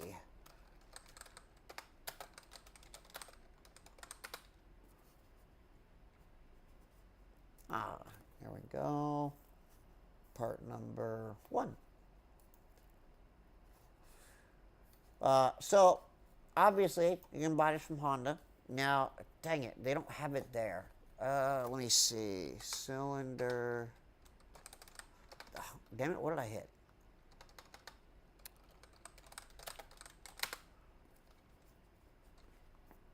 It's not there either. I hate when they do this. Is it? That's the whole cylinder head, but it does not come. Why do they list that like that? It does not come with that. It does not come with the high pressure pump area. That is not an option. So that's because the head's not listed there. I can't pull it up, but at the end of the day,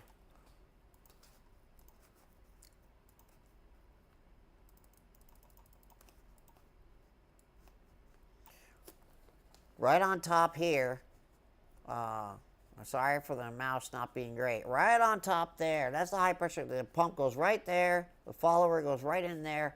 And I tread that inside of that treated. That's all I could do at that point.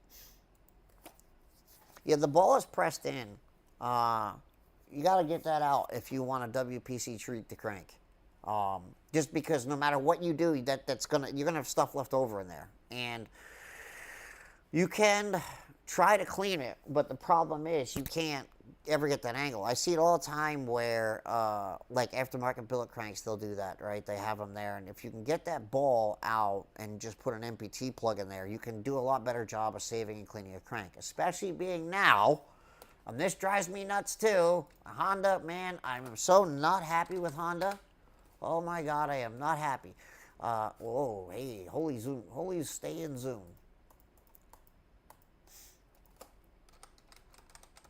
Look at this shit. $355? This shit used to be $250. What happened? The MSRP used to be like $200 something. Now it's $355.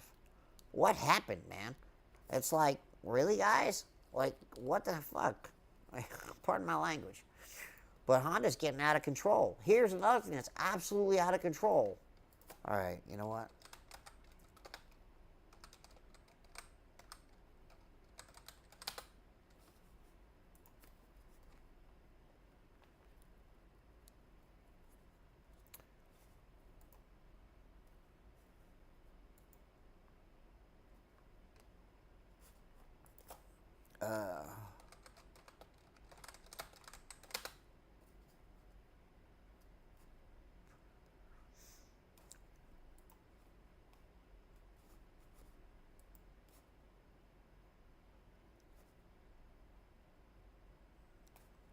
Look. Wait, why is it on? Oh, it's on a different vehicle. Oh, that's why. Hold on. 2019. Wait, why does that look funny?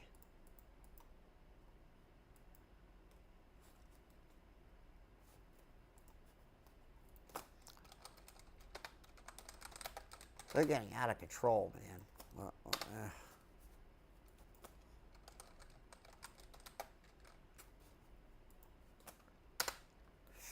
Honda is getting stupid with this, bro. I'm telling you.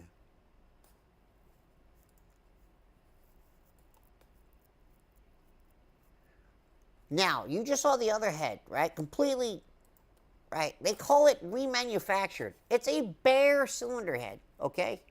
There's nothing on it. Look at this. $700 core charge. This is everywhere. For a bare, brand new cylinder head.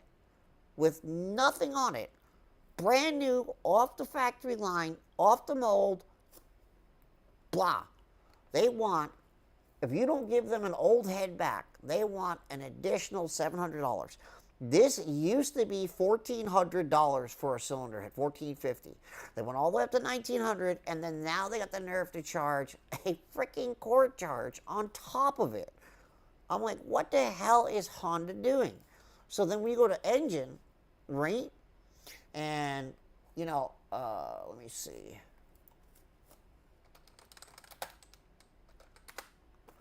This is nuts.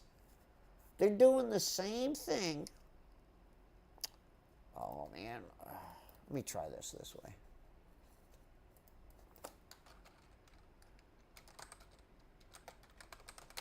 I don't know what they're thinking.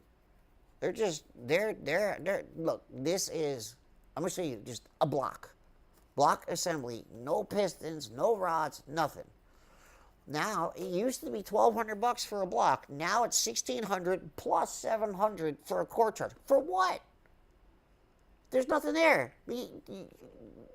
It's all brand new. Like, literally, brand new in the box. I just had to deal with this recently.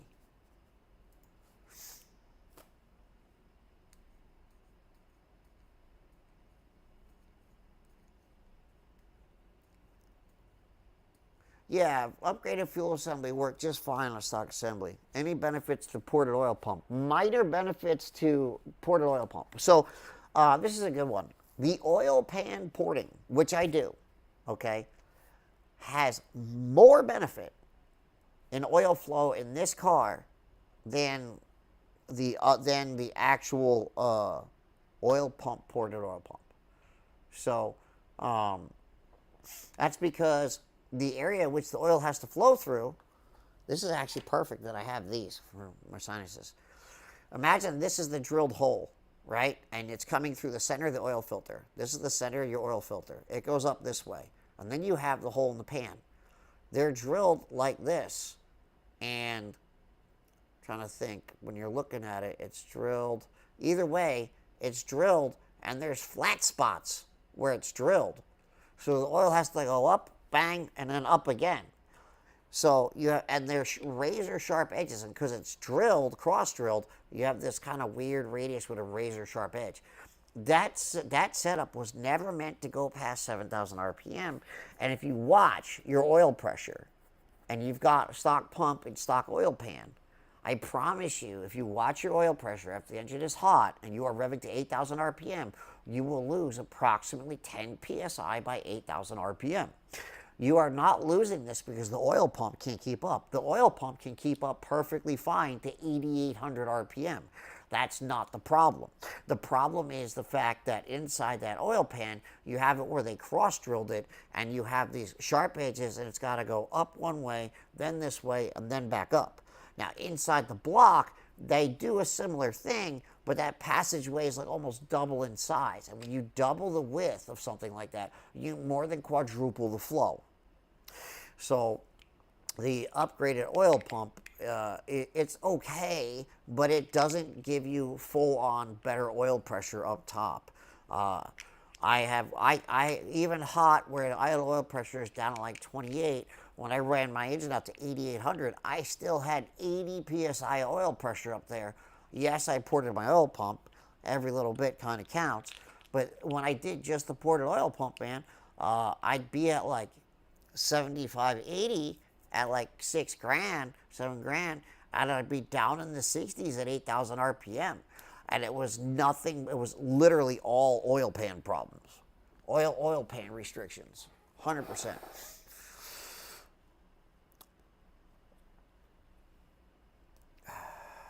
But I think I've just about got to call it because I got to get up early because these people are coming in to finally put carpet back in. My AC is finally in. Oh my God. I have been waiting forever, for months now, and they finally put the AC in, and you would think I could breathe, but apparently not. Give me one sec. Oh, my nose is...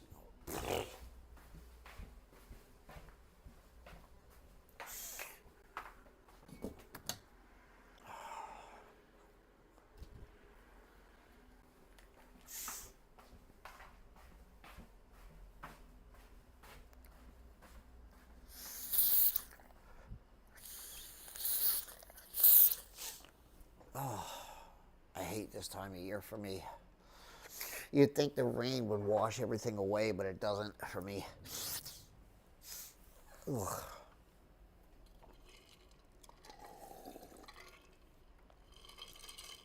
Yeah, so I know they're coming out with a dual pump hanger, but here's the problem that I don't know how they're going to solve, right?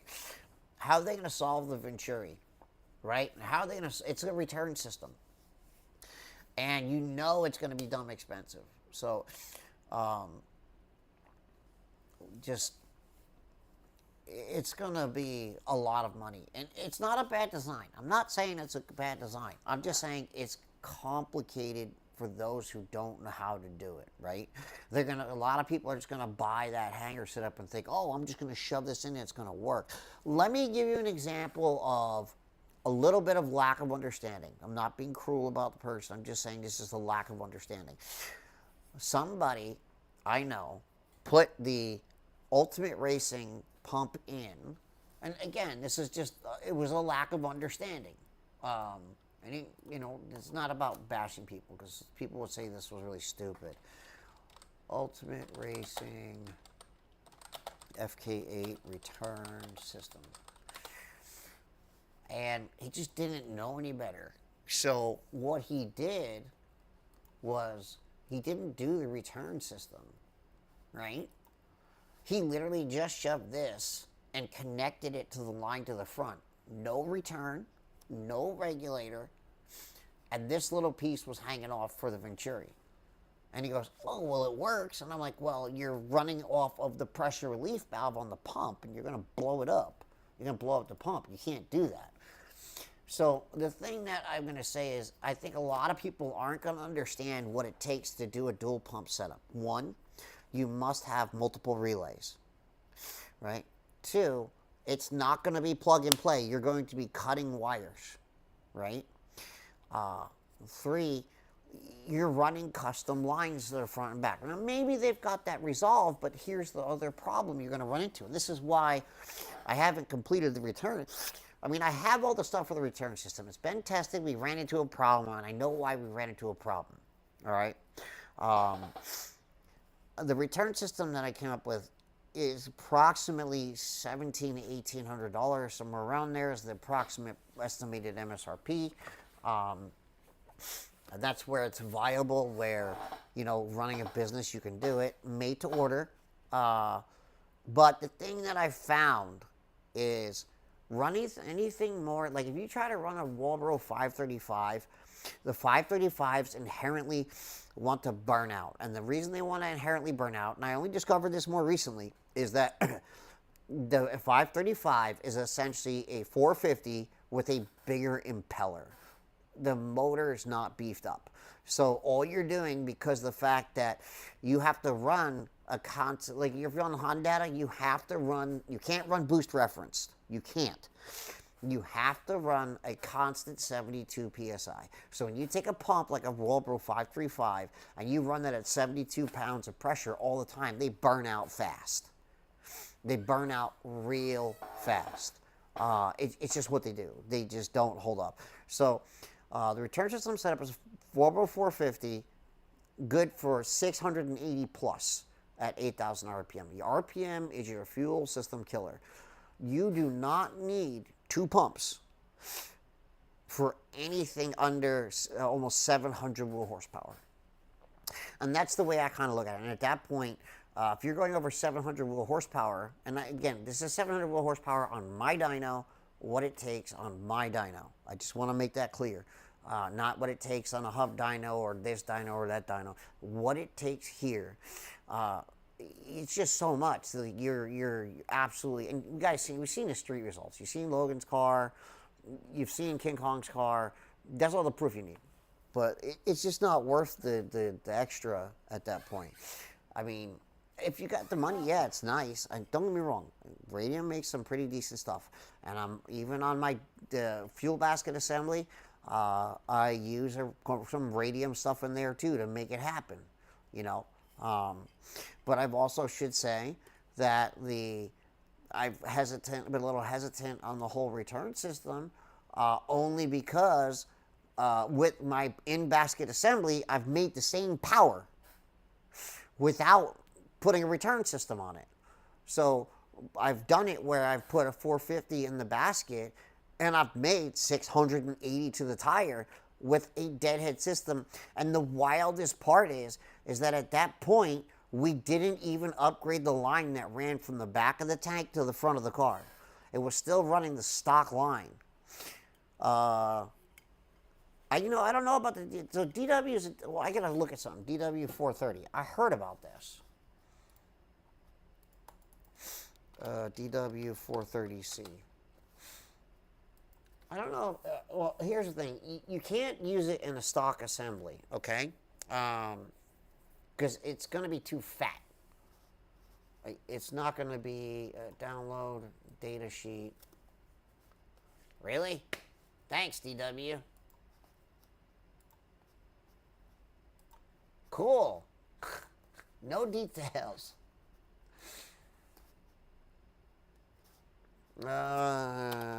Dimensions. It'll work for like a fuel assembly, like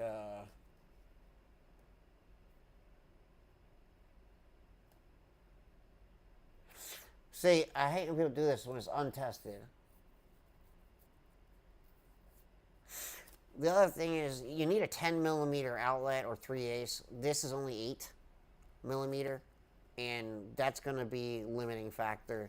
This right here is, believe it or not, this right here, the actual pickup sock is a limiting factor. I use a special pickup sock in my assemblies.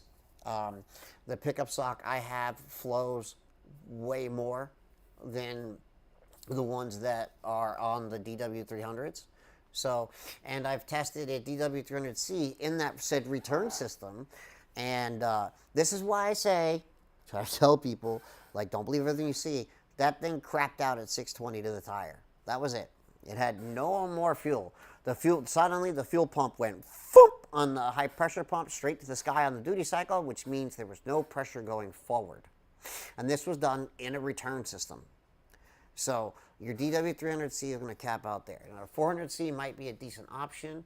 The thing is, I don't have the specs on the current draw. That's the problem.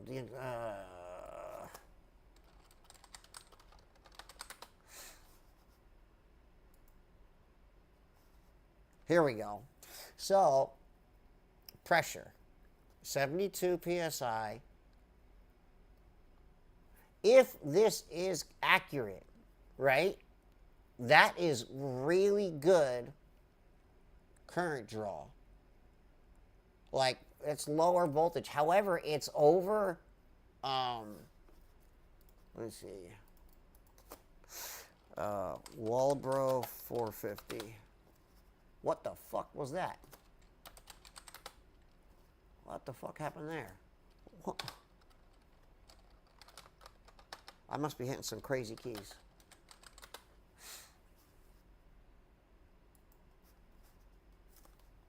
There's TI Automotive.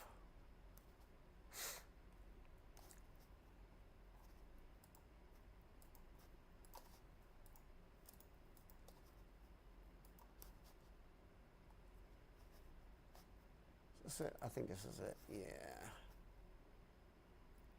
Is this for a 450? Where's the part number?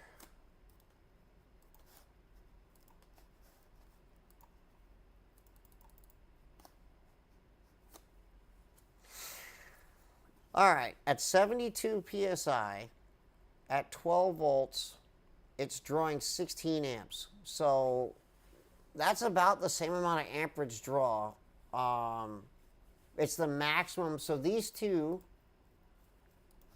are a good, at least on paper, they're a good comparison. Now, the Walbro, this is a 3/8 outlet and a 10 millimeter inlet.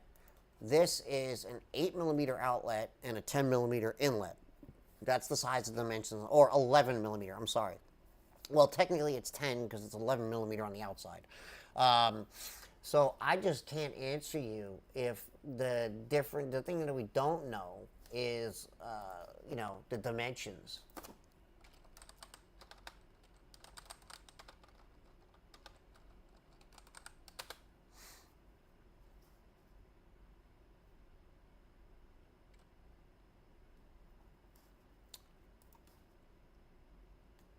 Yeah, see, we don't know, if the dimensions, you might, you might be able to, if it's not too much fatter and it's the same height, right? It might fit in the basket. Now, however, there's a problem. There's a problem with it, though. And that is that inside of the fuel assembly, the regulator's the size of a quarter, the factory regulator. And even on a DW 300C, the idle fuel pressure, instead of being 72 psi, is 80 plus. This strains the crap out of the pump. My assembly uses a regulator double the size. The regulator is big enough to easily handle a 450 or a 430 DW.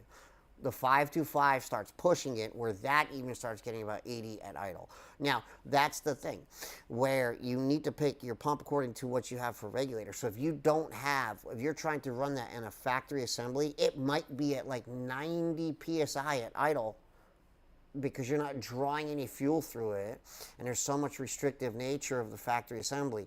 You might actually blow fuses and burn it out. I can't answer you on that, because the biggest thing is the regulator being too small. It's under enough current where you can get away running the factory wires, but that extra pressure might cause an issue. I can't answer you on that. It might not even happen right away. It might burn up after a little while.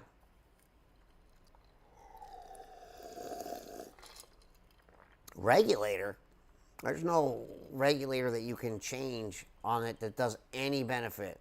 The regulator is part of the assembly. There is no external regulator that is worth it. Anything that is out there, there is going to be no benefit, because you are still restricted by size.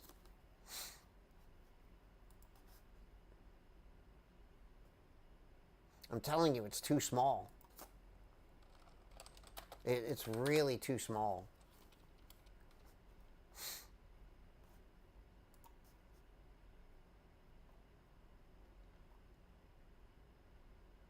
Where?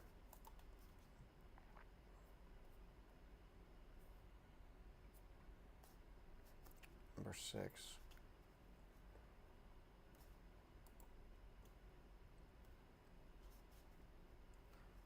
That's not a great picture.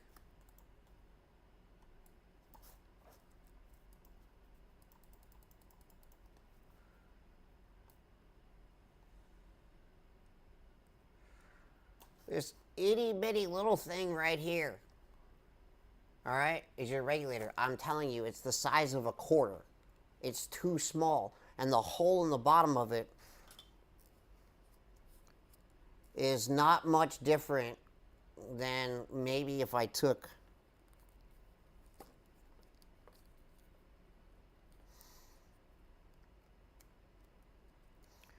the pressure relief, and that is, well, this camera, the way it's fuzzy, there we go.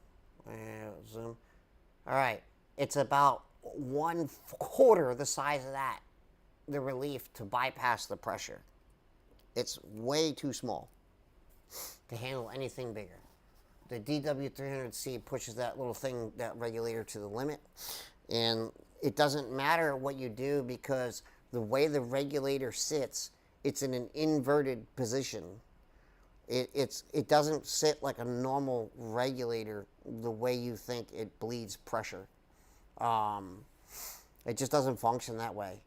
And unfortunately, there's just, the thing is, like, if you look at really big high horsepower cars, the regulators get bigger, bigger, and bigger, because they just have to be bigger, because the diaphragm in there has to be bigger, the return has to be bigger.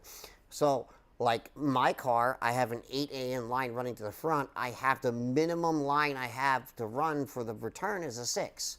If I run anything smaller than that, forget it, I'm beat. The regulator I have, in order that I must use because of my fuel pump, and even, I'm going to tell you, even with this regulator, it's actually slightly undersized, which I found out afterwards, but for the pump I'm running, it is what it is. Radium.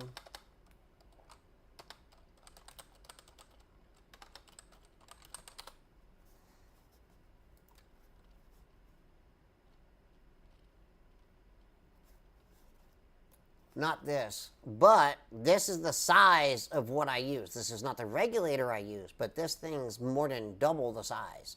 So like if the factory one's like that, this one regulator is actually a full size, like a regular size regulator. And but I use a 5-bar pressure in the actual assembly, and you can see the regulators. You know, this for getting a 5-bar regulator is not cheap because they're all custom made. What the heck is it? Oh, it's on the site. The regulator that I'm running in mine, Universal, is the biggest one they have. This is what I have in mind. It's a triple port on the front face, or so these are 2 outs, right? And it has an 8 these are, I think they're all -8, I believe. So yeah, so 8 on top 1, and then there's 2. So there's an 8 in, 2 6s out, and a 6 return that can be put in on either side. And this is still not enough. When my pump kicks into high volume, because I was a dumbass and I went overkill.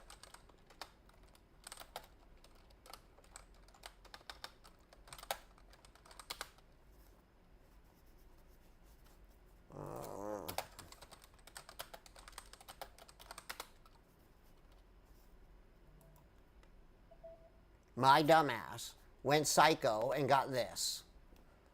An Aeromotive 5-gallon per minute, not per hour, per minute pump.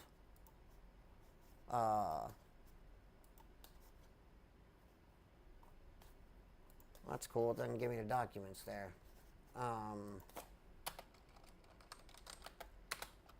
And the cool thing is, and this is, there's a reason I did this, okay? It's a full variable speed pump, and basically at low RPM, I'm only running the lowest speed possible. It's a 1.25 gallon per minute, and that's at 90 PSI rated. At 40 PSI, which you see here, right? Fuel injected, let me see, fuel injected, forced induction, E85. This is crank horsepower. Okay, not wheel. I forget why they say F. I forget what it is. Look at that. I went a complete overkill. I didn't need a 5, but I went for a 5 instead of a 3. And when that sucker kicks in high gear, until I start eating fuel, I'm telling you, the pressure goes up above where it should. And this one's a 2-wire, which is actually cheaper than the one I had. But basically, this pump is what I use with a surge tank. I've seen it. These were, you know. Oh, so yeah. So, DW regulator FK. I wonder.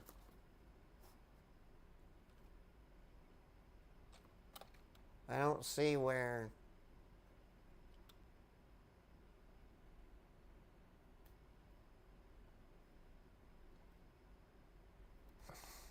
I don't see a DW regulator for an FK8. How do you spell these? DATSCHWERKS.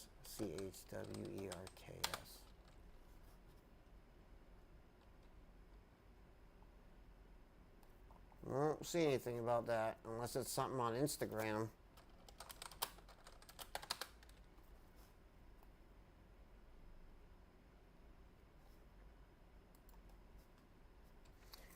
You know, they are listing this for the Civic.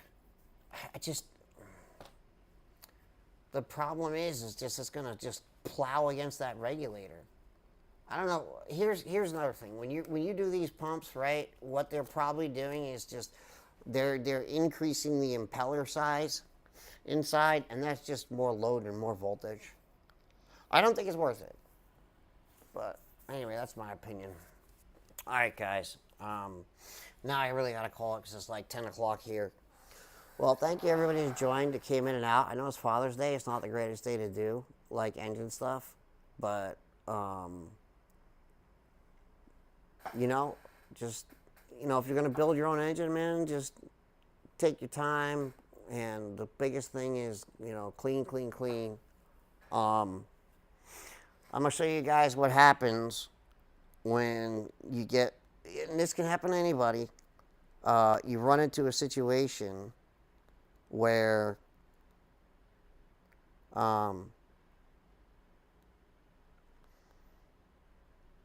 you end up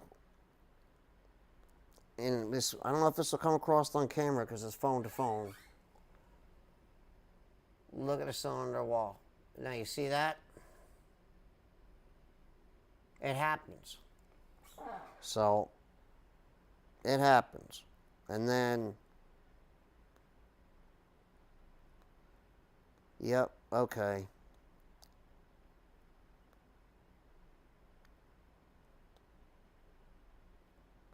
Then you get it redone.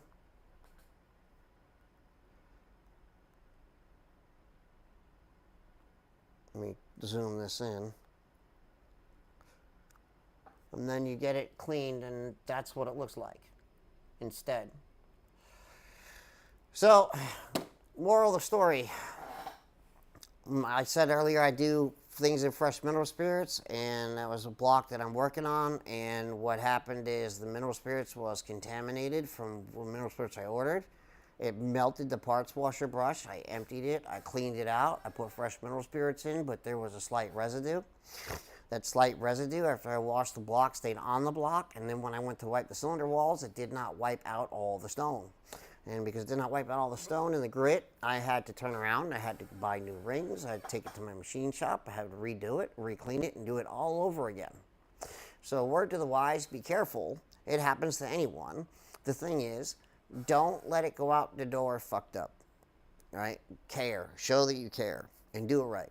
And that's all that matters. So there's the before and after. You see what happens. And if I had left it like that, yes, it would run. It'd be fine. It wouldn't smoke at first, but it would start smoking prematurely 5,000, 10,000 miles down the road. It wouldn't seal quite as good. Yes, it would make horsepower, but it wouldn't last as long. So clean the cylinder walls, like I told everybody earlier. Just keep at cleaning, man. Don't not clean. The assembly cleaning portion is the biggest thing. Deburr your rings when you cut them the size. Make sure you go big. Here's the thing. If you go too tight, the whole fucking world knows it. Shit blows up and the whole world knows it. If you're looser, no one knows but you. Right? That's it. If your clearances are loose, no one knows but you. Unless you go so big in the main bearing clearances that you got no oil pressure. So, thank you for joining, everybody. Happy Father's Day again. Have a great weekend. Rest of your Sunday and you know, Monday coming up. But hey, man, you know what? It's the Monday grind, but keep it up. Don't give up on your builds, and you know, keep moving forward. You know, sometimes shit hits the fan, and you know what? Clean up the shit, put the fan back together, and keep at it.